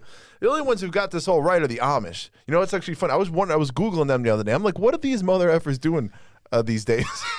They probably don't have to worry about anything. No, these days. they probably they got it great, man. They're gonna be the last ones alive. They could like the cockroaches, I don't mean like that. I mean like they could survive anything. But yeah, they literally, live. the world's gonna go to shit. Everyone's gonna die around them. They're not gonna know for Dude. 3 months until they venture out into freaking Yeah. Quaker town. What happens if like a protest went in and burned this? Whoa! What the? Oh, what did Mary, I do? there's something interesting happening. Yeah. This is Like- finally. This is the most interesting that's happened. Since the Great Flood of 1969. No, but I was gonna say, dude, seriously, porn is, it's horrible. I mean, first, it's everywhere. You've got all these girls that are being completely taken advantage of, right? I mean, they've all got terrible daddy issues. You know that, right? They're all screwed up, coked out whores, and they're being taken complete advantage of. So, and any person, again, any 12-year-old can access it. I mean, I remember growing up, like, porn, it's nothing like what it was now. Like, when we first discovered, I can remember being in, like, 8th grade or something like that, I think, and with my friend, and the naughtiest idea we had was he was like, "Oh, you want to see Batgirl in her leather pants?" And we thought that was like outrageous. And I can remember literally, I think we were like looking at it, we had it up on the screen. And remember, this is when the computers were the big chunky, like old thing with AOL with the dial up. If this is back in like '98, I remember Yeah, also it was like WWF was starting to get Yeah, into that. exactly. It's like, oh, yeah. Exactly, right around there. And like my father walked in and we didn't know what to do. We panicked and we're like, we couldn't shut it off because it took so long. So my friend just goes like this and just puts his hand on the screen. And this, Inconspicuous. yeah, Hey, totally how you doing? inconspicuous. Literally, that was seriously what we did. Don't look. Yeah, he just came in and he like gave like a wry smile and left. But yeah, I mean, I think I couldn't imagine having a kid nowadays, and raising them and trying to get them. I would never leave them alone with a computer. I'd come back and they have stains all over it. Actually, the keyboard will be sticking. I'll be like, "What the hell are you doing, John?" What freaks me out is you ever see kids like, well, you don't see them in restaurants anymore, but it used to be like parents would literally like give them an iPad and like they can just entertain themselves with it. It's like, when I was your age, they would give us a freaking coloring book. Like, Yeah, that's what I'm saying. if you were right? lucky, you got a Game Boy. Like, what the fuck? But But I these kids, yeah, they can do anything these days. Yeah, and this is it's part of what my book is sort of about. So essentially, like I said, it's sort of like it's a hero novel. I haven't again. I'm sort of torn between. I think inevitably he's sort of going to be an anti-hero because he's certainly flawed.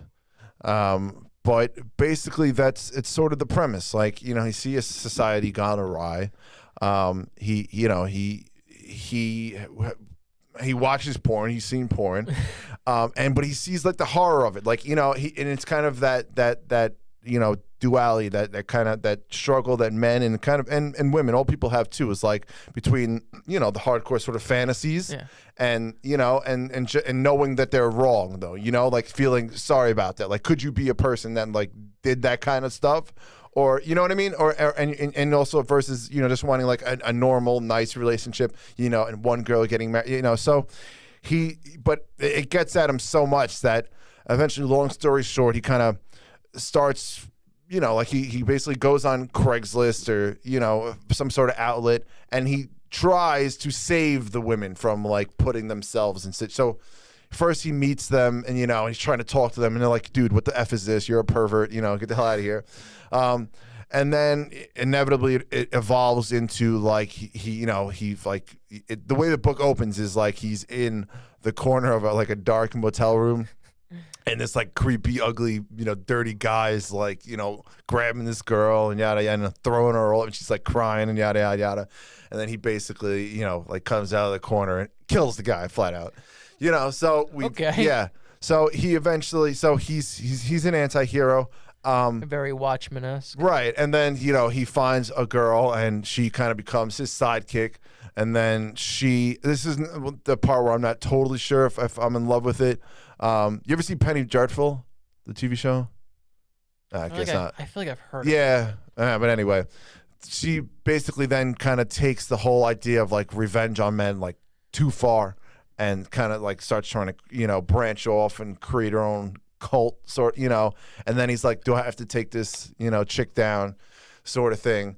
And yeah, there's even more to it, but that's the basic premise of it. Okay, I like it. Yeah. And then, like I'm trying to think of like that final like scene and like how I want that to go. Like I had the idea of, what do you think of the idea of like they have a kind of final battle sort of thing. And she kills him, or she thinks she kills him, and but of course she's like heartbroken about it, and she like leaves his body, like leaves him and walks out, and this building is burning around them, and then she like closes the door, you know, or walks out or something, and then she turns back and sees that he's still alive. He's awake. And then the building crashes down on, you know, she kind of like, you know, goes to run, like, you know what I mean? Like, like, no, like, you know, And does then like a it no, and then it, you know, he kind of like looks at her, you know, is that like too, like, that's fucked up, but it's not bad, right? It's not terrible. It could be a tearjerker. Fucked up is kind of getting over in this day and age. So, So I fit right in. I mean, not just in movies, but in general in society. Yeah. But I mean, that's another thing. I mean, movie theaters, basically, I've been seeing things have been going like straight to on demand now. I'm like, I actually can kind of get behind this. I don't mind this one too bad. This might be a benefit of coronavirus. Yeah. Oh, no, I definitely think it's going to revolutionize Like- that. I mean, it already was going that way. Yeah, this is just accelerated. Yeah.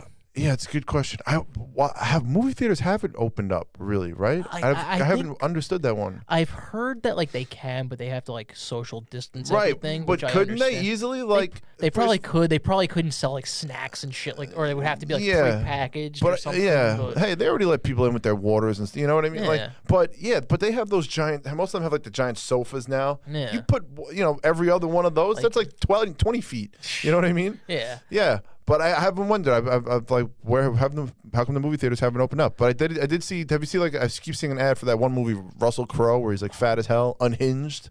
That and the Pete Davidson one. That came out. King of That came out. Staten Just Island. Yeah, it I went saw it. straight I to saw on some of it. demand, yeah. No, but the Unhinged one seems like it's coming out in theaters. It keeps saying July 1st, and I'm like, is that coming out in theaters? I cannot. You know, I because think things are starting to open up next week. I think. Yeah, I think so. I heard barbershops are open. All right, so Yeah. someone got it. Because I heard don't- barbershops I now. It's almost like trying wish to I get a needed a doctor's haircut. appointment. Like, Is it? you got to wait three weeks to a month, and we'll see if we can squeeze you in. Yeah.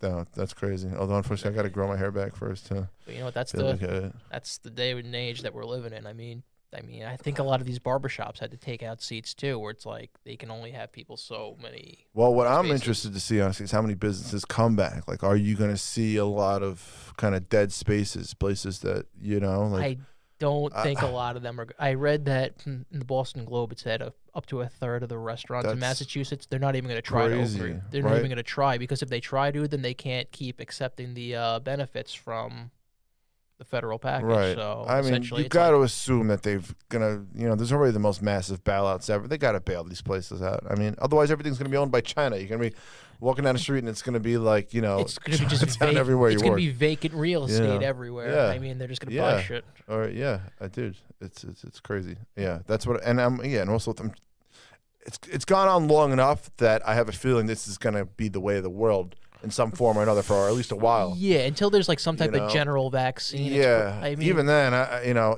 more people. We're gonna kind of be like a China-esque, like how they wear masks over there a lot already. yeah, you know? like even if it's not like flu Yeah, season or something yeah, like that, just I to can like see it over. if they're riding on the subway Yeah, or some shit. yeah. But when that's the craziest thing is I feel like there's more homeless in like New York and certain cities now. Isn't this the time to clean up? Like so we Yeah. don't all get sick. It's that weird. You've ever seen the movies? They got it right. Some of those like 1980s, even more recent movies where they have like the post-apocalyptic world where like you got all this technology in the future, but yet there's like the Same, like, massive class problems. warfare. Yeah. Yeah, like a huge homeless population, and yet in like the rich, like ultra rich, right here. Like, the middle class is just gone. Right, it's just gone, which is just truly what is happening. This Yeah. could be, so sad, but that feels like there's a lot of truth in those. I was talking to someone who's in the process of buying a house, and like they were saying that the market is like white hot right now. And honestly, I think it's the fact that you're never in your lifetime going to see interest rates this low ever again. Oh well, that's So, for like, damn sure. This literally, in so many different ways, is going to like redefine just the ways things are done. I mean, Yeah, I think certain things like retail, like Macy's and J.C. Penney's and all that shit, they're like, oh yeah, because of this, we're gonna be closing more stores and laying these people up. It's like, nah, this shit was already going that way. That's This true. just That's true. exacerbated Yeah. it. Well, Amazon is just. I mean, that's the thing. We don't. at least for the past 100 or so years, we've been an anti-monopoly sort of country. That's not something we allow. We usually break them up at some point. Even Europe's been far more. They're always going after Google and like what happened? Like Amazon shouldn't be this powerful, No. Like we're all for free market enterprise capitalism, but starting with the Rockefellers and antitrust laws, we're not. Amazon's not supposed to be this powerful. There's supposed to be competition. That's something we adhere to in this country. And it's one of those things that these companies have almost gotten to a point where it's like they can just lawyer up and hire so many for like we'll put Amazon on trial and they'll say, well, there's eBay, there's Etsy, there's Craigslist. So although they got beat by AOC when they tried to build their so I'm still fucking pissed. Like that was because you had this brain dead fart of a girl being able, she's the new rock star of the left. Well, we're gonna make her make the big boy decisions. No, listening there. That was one where like there are so many things that like I don't like Cuomo for, and that was one of those situations where I'm like, okay, he's actually like dead right here. Yeah. He's like, this girl has been around for 3 months. 2 days. She doesn't know what the fuck she's talking about here. Exactly. Like, this is going to provide this many jobs, this much money. And it was one of those like, few times when it actually would work. Not like they're going to Yes. build a stadium, somewhere, and it's going to be 10,000 jobs, and it just cost you like hundreds of billions. No, this was legitimate. This had a legitimate plan in Long Island City that was legitimately going to bring jobs. I mean, look at the size of Amazon now. I mean, it's idiotic, beyond idiotic. Her argument was it's going to raise the prices of like real estate. Yeah, she doesn't want to gentrify any areas, God forbid. Something, I don't know if you've been to Astoria or Long Island City recently, but the prices are fucking astronomical. It's through the roof because sure, it's literally it's a 10-minute subway ride to is that Manhattan. That's why. Pre-riots or post? No, that's literally just how it's been. But, you know what? I mean, God forbid, the area where you can sell a house for $800,000 and in 5 years and you can now sell that for $1.1 million. I mean, it's going to raise the freaking real estate prices. They were already unaffordable in that area. Well, that's the thing now. It's not an area you go to like try to afford to live. You go there because you can afford to live. Well, that used to be certainly like if you couldn't live in Manhattan, so you lived in the surrounding. Well, that's exactly what it boroughs, is. I mean, people are like, you're I 10 minutes from with the city. coronavirus. I wonder how bad the housing market. I don't really know how the housing market. I think the housing market in Long Island has been getting hot because people are trying to get out of the city. But like I just said, the interest rates, they're never going to be this low ever again. So if you can lock in a mortgage at whatever the fuck, Right. I mean, Right. 1%, I mean, when are you ever going to have that opportunity ever again? Right. I No, mean, even from what we came from, where this it's like is you're one of paying those times where 2.5%. it's like the 2008 crisis, except people kind of probably saw this coming a little. Like there's people making money out there. Well, that's there's like Trump phrased it very badly during the election, but this is the time when a lot of people make their money and make their fortunes. This is like it's not during the times when things are good; it's the times when things are exactly. bad that people make fortunes. Exactly. Yeah. That's how the Kennedys made their fucking fortunes during the Great Depression. Yeah. And cashed out before everything happened. Yeah. Yeah, well, there were the few people in the Senate that did that, and they got burned. But this time around or back then? no, this time around, yeah. No, back then, no. They were tougher than you think. Like when they set their mind to it, you didn't want to mess with the. But they didn't have the powers they do now. Yeah. But yeah, there was. Tucker Carlson had some guy. He was talking about some guy. This was in the beginning of the virus, but he said, he was set to make somewhere like $5 billion from shorting everything, But I actually read an article on Market Watch. There was some like 20-year-old kid. He didn't realize that he had like options selected when he was trading. He woke up one day, looked at his balance, and it was like negative $700,000. He wound up killing himself. Like, wow, it's very like Jeez. terrible. But like his uncle basically tried to make this go viral in a sense where he's like, something. How is it that a 20-year-old kid was given leverage of over $1 million to go into the stock market with? Mm-hmm. He's like trying to like let people know like this is not a time for amateurs to be getting into the stock market. Right. Like you could very badly hurt yourself if you don't know what you're doing right now. And no, it's definitely true. I've been reading that even on Market Watch, a lot of people that are sports bettors, they have no sports to bet on. They're actually getting into the market and they're getting into trading. The problem is they don't really know what they're doing. So they're bidding up equities that have no business being bid up, and a lot of the experts in fields are having to scramble to catch up with these people because they're driving things to go up that shouldn't be done. That's So interesting.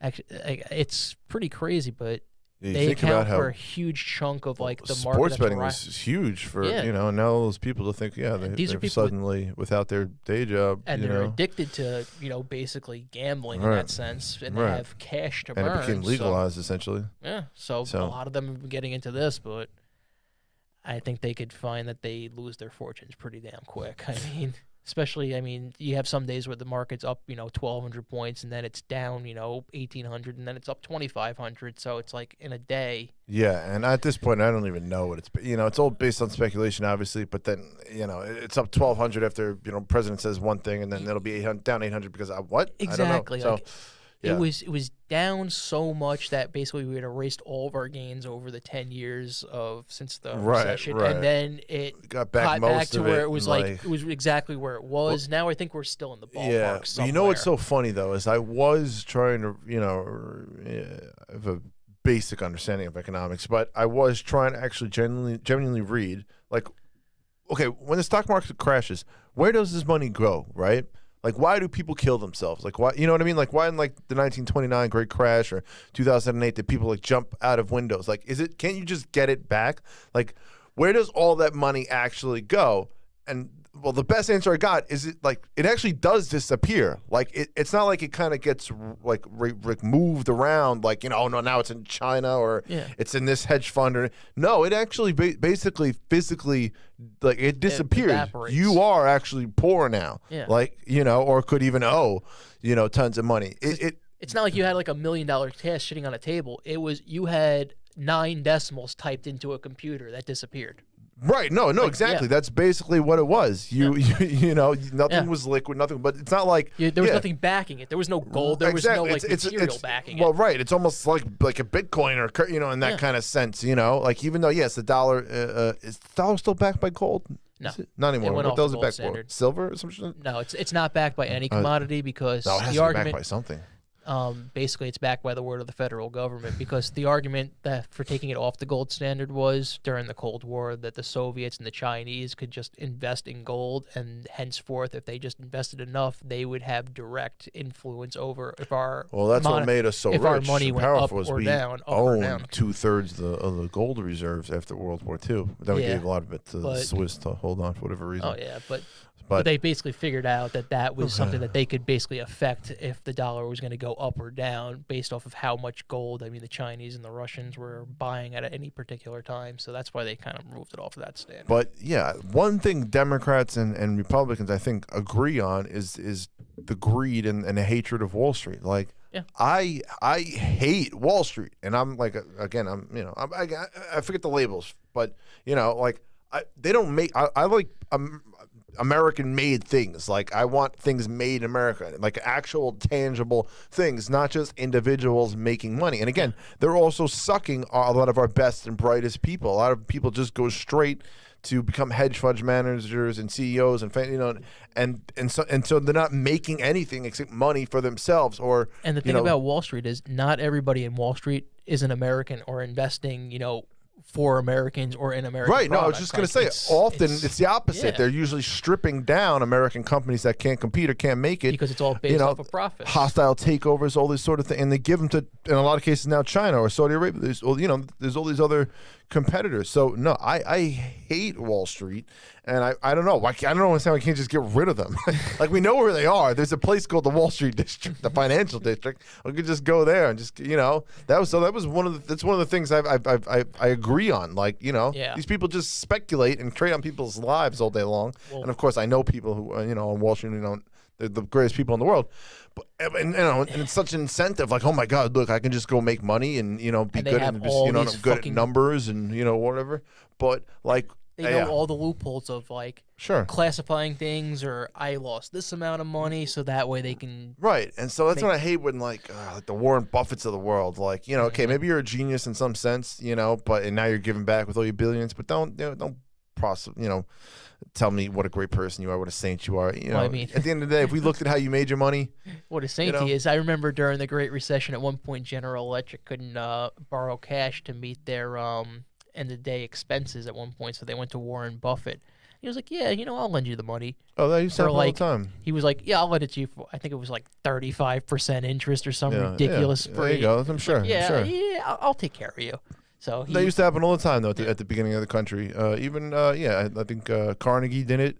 I think Rockefeller might have done it too. They were owned more usually than usually our national government. Yeah, I mean, literally, they were able to issue as much stock as they fucking wanted. Like, literally, they could just write them off. I mean, oh yeah, dude. Well, do you remember how much? I don't know if Vanderbilt, right? Who obviously they lost all their fortune.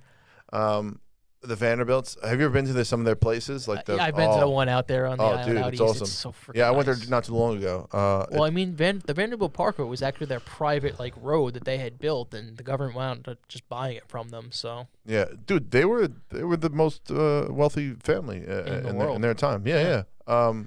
Well, if you were the most wealthy here, you were the most wealthy in the world, essentially. Basically. But yeah, you've seen you've ever watched Men Who Built America or anything like that? Yeah. Yeah, they did Rockefeller and Vanderbilt. Yeah. But I also read part of a novel on Vanderbilt. But yeah, their fortunes at their height, there was it was like 89 million or something like that, and that was in the 1860s or 70s. It translated to like 200 billion. So they'd be worth more than any. Like those guys, when they were rich, they were richer than anybody would have been today. And again, they would have been the Jeff Bezos. They had total monopolies until Rockefeller, fortunately, he lost. Standard Oil was broken up because he owned 90% of oil. Yeah. And that was a problem.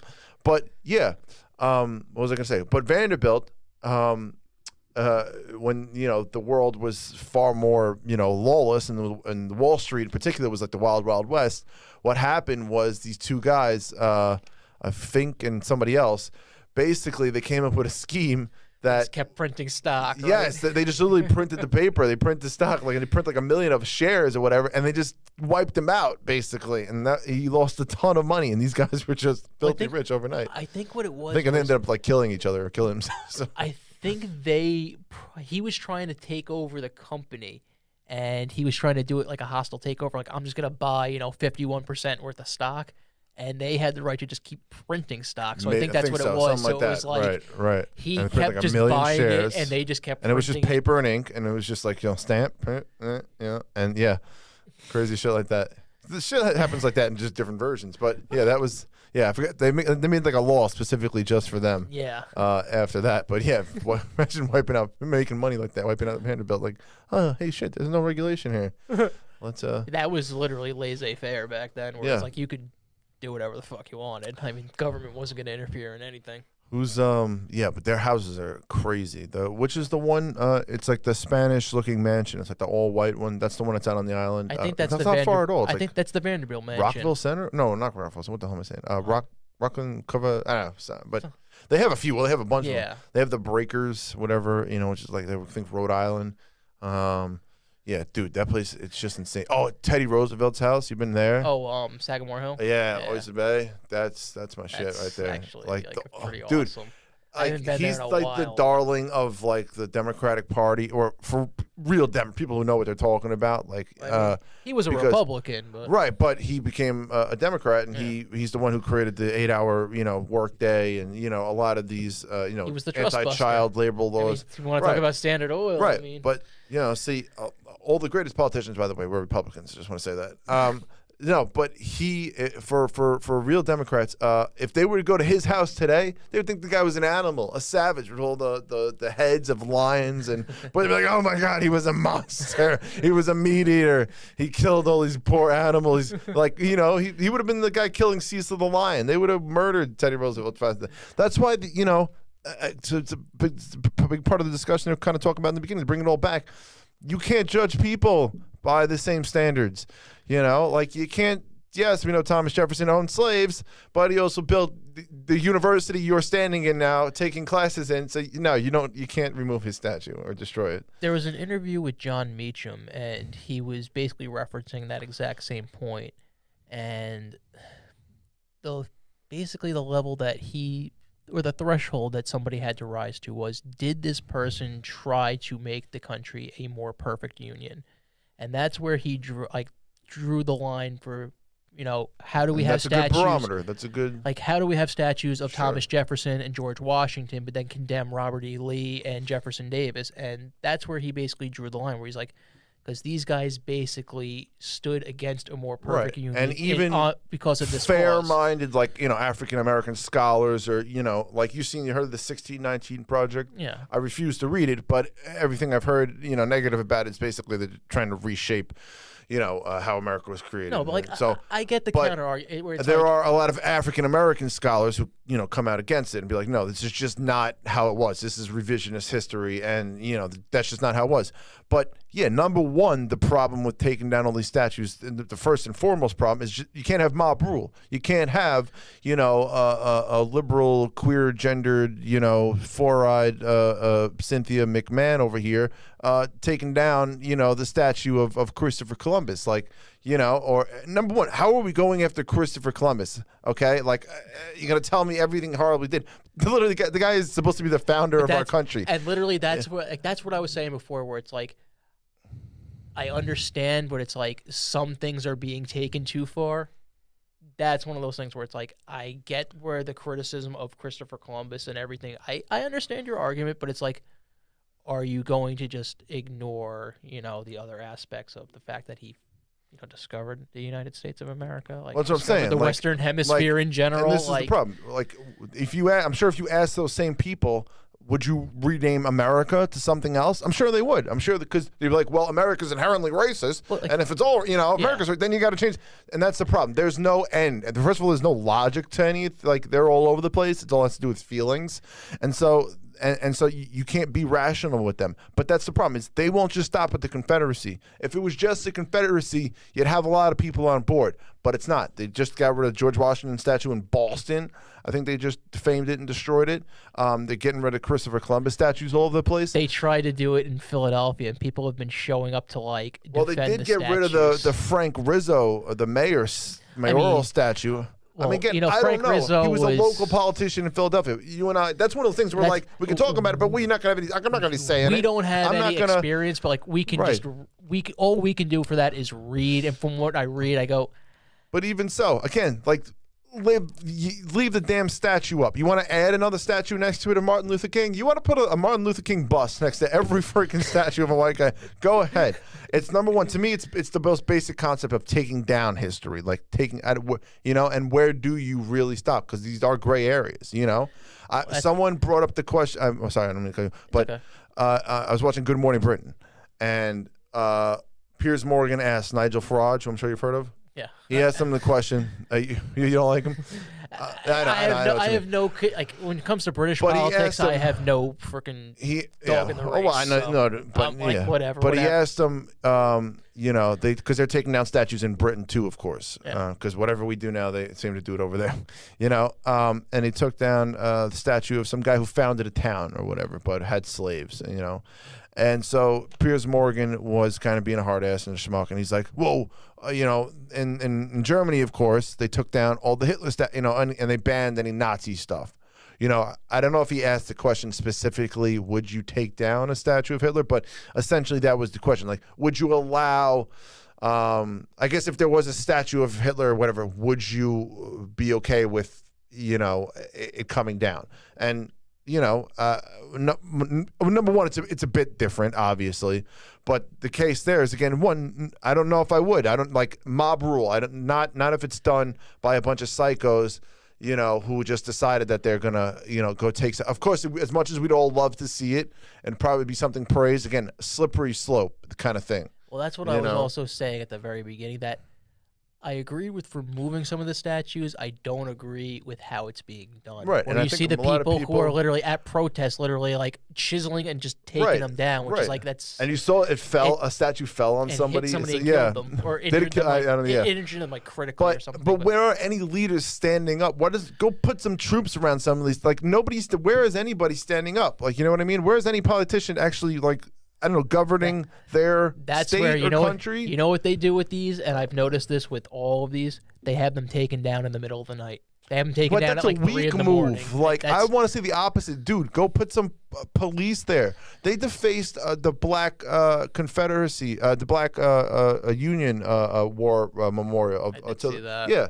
Like, so they're just crazy, man. Some of these are where there's graffiti They're spray just painted crazy. on certain things. Yes, it's like They're just crazy. And you saw the Minnesota Twins now. They got rid of their previous, the guy who like built the team or moved the team to Minnesota. He apparently was racist, so they got rid of his statue. The Redskins owner. Although the Redskins owner, I will say, I mean, the guy was a noted racist. But He wouldn't again- allow blacks on the team. Well, and there were a lot. Unfortunately, the Red Sox then are going to have to get rid of Yawkey. John They Henry wants to. They are getting rid of Yawkey They Way. better not. I'll go up there. I I'll kill think him. they already announced that they did get rid of it. Well, no, it's still there. Unless it was today. It just happened today. It's Well, still I Yawkey Way. do remember them having that discussion during a They have, Yankees-Red they Sox have, game. And they they said have. that like a decision And had been they, made like, to rename it. limited it or something like that. Well, they haven't done it yet. It may not have been a fit, but I think they like- made a decision. We'll have to Google it, but Why don't you burn Fenway Park down to the ground then too? you know what? It's just the day and Dude. age that we're in. But I mean, that's not it's- good enough, though. You know, like you can't just rewrite. You can't just destroy You everything. can't or- rewrite history, And but I what mean, is the people are- value? What again? Like, if the question is, you're trying to make a more perfect union, a better society.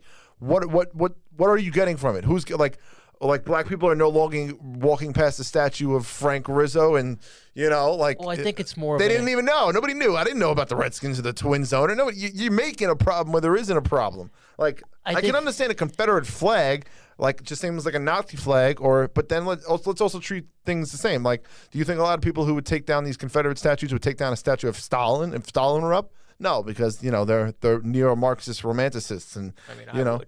huh? I fucking would. Well, I would hope so, but I don't know if mean- Bernie Sanders would take down a statue of Castro. You know, if he would support that, I don't think so. I don't think he would, or Stalin. I you don't know think he something? would. There's something. There There's is quite a few. There Because just like there's a romanticism of the communists, the whole communist philosophy. and You know, what? This is one of those things where it's like we have to all realize that it does exist. Where it's like it's not just there's crazy Republicans or there's crazy freaking Democrats. I actually don't disagree that there's probably a good chunk of like socialist Democrats that would say something like, "Oh yeah, well you could have a statue of Lenin up or some shit like that." Oh no, they absolutely would. They probably. I wouldn't be surprised if you eventually see Yeah. some sort of thing like that. And that's not right. And then at the same time, it's like there's some people who are like, you shouldn't like take down some of like the most offensive freaking like Confederate war memorials, like in Stone Mountain, where it's like, well, the- Storm like, Mountain's beautiful. Oh my God, how many take down something like that? but, But again, like, it- it's the maybe same not thing with that, the, but the it's Frank like there are Rizzo. You know, like we grew up in New York. Like you know, like again, it's one of those things where like we can have an opinion, but like, are we going to go down there and take it down ourselves? Like, do you know, like why the hell? You know what I mean? Like, so, you and I aren't, but it's like it's one of those things where it's like if they want to have the discussion about is it appropriate to be up. fine. You can have the I'm ready to discussion, have that But discussion. again, why do you need to take it down? Just like you would, like go on a tour with the school and talk about it. Like, hey, this is a statue that represents this, you know, and then you move on about their day. Like, there's just no need. You just because you know that it's all coming down because that's what they're trying to do. And when they write things like the 1619 Project, which that now they're pushing in educational systems, they're rewriting history. They're literally teaching a completely different history, and there's no end. They will go after the Constitution. They will go after the name of this country. They're going to go after everything because they are going after everything. You're laughing, but they're going. I do know when you that, go but- after George Washington, you're telling me that you're ready for war and that you want to take this country over and you want to turn it into something else. You're screaming it in my face. You and then But, when you see you know, things like white privilege and white people are inherently racist, that it's intrinsic that you're born that way, and that now everything's so flipped that don't tell me. You must see it too. That like when you see things like I've seen things like I don't see color. Well, I see color, and I see black people have it. You know what I mean? Like I was saying I'm not a racist means you're a racist. Like saying I'm not a racist is no longer good enough for them. That means you are a racist because you're not acknowledging your own white guilt. Or again, one post I saw was basically quotations mark, I don't see skin color. That's not good enough because it had then it had a picture of like a black person at a forefront and everyone behind it, like an Asian. She wants you to see skin color because she wants you to acknowledge that black people have it worse and that they're more oppressed and they need more special privileges. So that's the place we've come. We've gone from a racial society to a post-racial society to back to a racial society, but just in the completely flipped version of it. I mean, if you want to look at it in that context, when you say before where it's like the numbers don't bear this out, I mean, when you want to say, oh, how can we judge that when you see these videos that are taking place on TV and just say, well, how can you make an opinion that all these things are happening based off of just that? I mean, you can't just take one post and say, well, that's indicative of an entire trend if you're going to have no, it but it's not just one post. It's a bunch, and I'm seeing it all over the place. But that's the same thing that I'm saying with these videos. I'm seeing those all over the place, and they're growing too. I mean, that's where it's like these trends are going. But they're not growing. Where are you seeing all these videos of black people being killed by cops and they're growing? On the news? I mean, did you not see Floyd? And then in addition to that, we have Breonna Taylor. We had a black person bird watching in Central Park. I mean, all this shit taking place in the last 2 weeks. But what was that? That was a poor interaction between two human beings. That stuff happens all the time. And again, I'm sure you've had people be racist to you. I'm sure you've had people call you white boy or, say just... Okay, but that's now what's being considered racist. That is now like the threshold. Someone just has to make you feel uncomfortable. But that's not what's happening in these things. I mean, literally, it's people calling the police because you're black and you said something to me that I don't like, so I'm going to try to fuck your life up. Number one, we're impugning motives. She could have, first of all, you know what? There is no impugning motives on that. It's literally on video where she says, I'm going to call the police and I'm going to tell them there's a black man threatening my life, and then she turns on the because he was black. And literally, exactly. That's exactly it, because he was black. No, but there's no way you can fairly draw that conclusion. Yes, I can. In the same when way she I says can't fairly draw the opposite. There's no way you can. There's no way you can. Well, I can't say that it wasn't racist, but there's no way you can say that it was. When it's on video, when she says, I'm going to say there's an African-American man. Because that's literally that's what he is. Because that's she didn't say there's an N-word here. But that's literally the discussion that we're having, is because she's saying, I'm going to call them and basically say, because you are black. But it could just be that he was a man, or that she didn't like him, or because we're telling white women all the same things we're telling black people. That if anyone ever makes you feel uncomfortable in any way, you've got to flip out and be offended. Like, it's all part of, it all falls under the same umbrella of fake outrage. We were telling white women on all these feminists and these, feminazis, and we're telling black people and Asians, and we're telling them all the same thing. We're telling them all be outraged by the slightest microaggression. Maybe she just did, in fact, that this guy, she didn't see color. This guy just came up to her and was like, "How you had the audacity to tell me to leash my dog? I am a well-paid vice president at a company in Manhattan here. You don't tell me anything." But it's possible that was it. Same way that you said that. Okay, I see all these posts all over the place. The one common denominator in all these videos is a white person and a black person. Of course, because that's the only videos that they're showing you. But literally, I could show you. Yes, I can show you a million of the other. But you know what? As many posts as you can show me of you saying, "Well, this is this narrative," I can show you a million other posts of the same thing. Okay, so yeah, we only got a couple minutes left of you screaming at me. No. Okay. But you can say that one more time.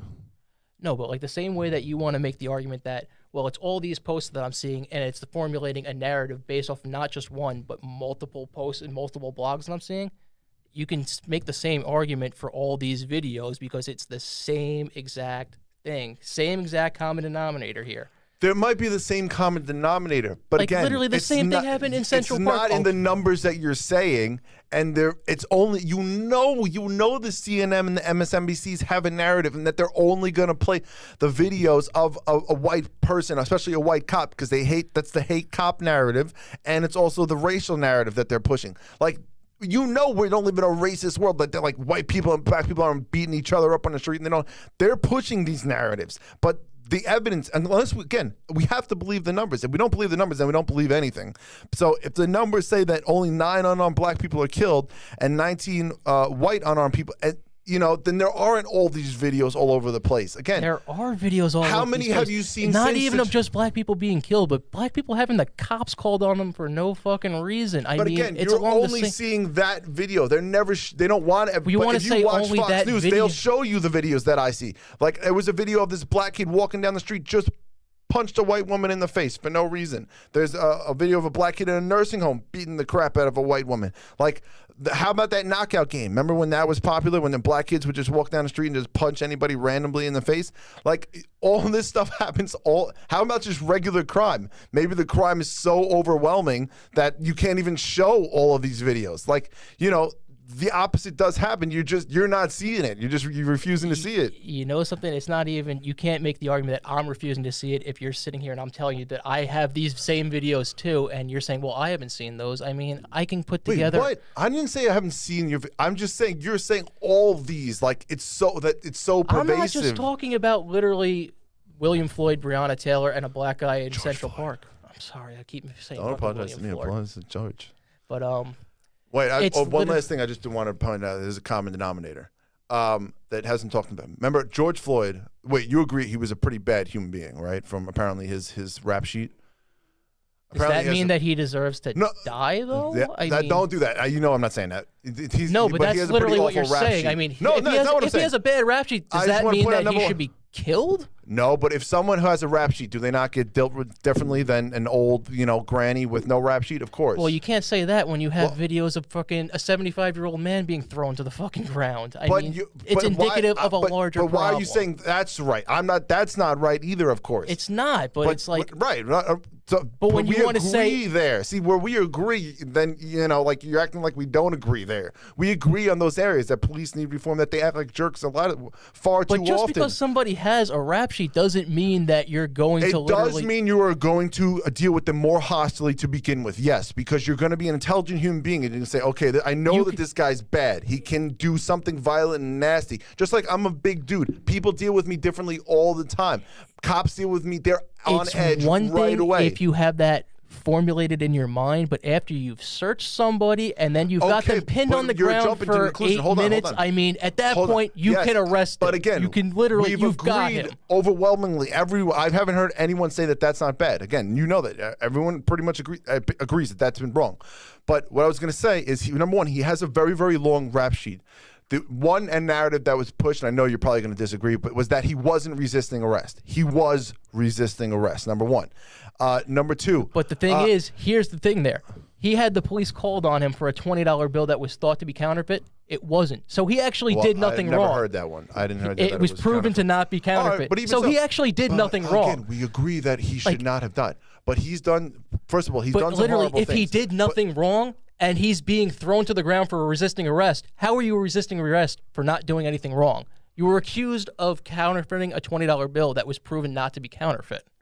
You literally did nothing cops wrong. Don't know that then, but of course. But if they did an investigation into any of it, if they would have What do just you mean? asked They're fucking doing it. questions, literally it was, we're going to fucking put cuffs on you and we're going to put you on the ground. No. That's no. See, there's more to the story, but of course they're not showing you that. I know. There's videos out there. I've watched them, dude. Right. Okay. Yeah. So he resists arrest. He hasn't done anything. All right. Okay. We Well, got we got to wrap. No, See, but I this was is just the- I was we're just gonna- wanted to say one thing though. No, it's all right. It's all good. But he was on methamphetamine and fentanyl, and there were two coroner's reports, right? One done by the Floyd family, which found he died of asphyxiation conveniently, and one by the medical coroner, which found that he died because he had a mixture of methamphetamine, fentanyl, and he had coronary heart disease. I just want to point out that but it's still ruled the cause of death was but- asphyxiation. No, not by the coroner. It was Yeah, ruled it a did. homicide, but not not It was still asphyxiation. Very cause of differently. death, asphyxiation on both of them. No, look up the coroner. Just try, look up the coroner one. It wasn't. Okay, but I just want to say I have read multiple other cases now of black men in handcuffs because they've come, a lot of it's risen to the surface now. They're investigating like every black person dying by cops. There have been multiple other cases of black men dying who had methamphetamine in their system and heart disease. And that's all I'm saying. So don't be surprised if you find out he died because he had methamphetamine, fentanyl in his system, and it basically gave him a heart attack. Dude, That's all I'm saying. We'll end on that note. if he didn't have, if he wasn't strangled to death, if that did not Just happen, read the he coroner wouldn't have report. died. You don't just die from fentanyl and freaking You can, actually, You you can, can. but the You cause can. of death was You still can. ruled asphyxiation. Only by his lawyer, which of course they had to find that. No, you know you that. can't even Just say read the that. coroner You know one. Just something? read the coroner one. I have read it. All right, we got to go. Thank you. You're off.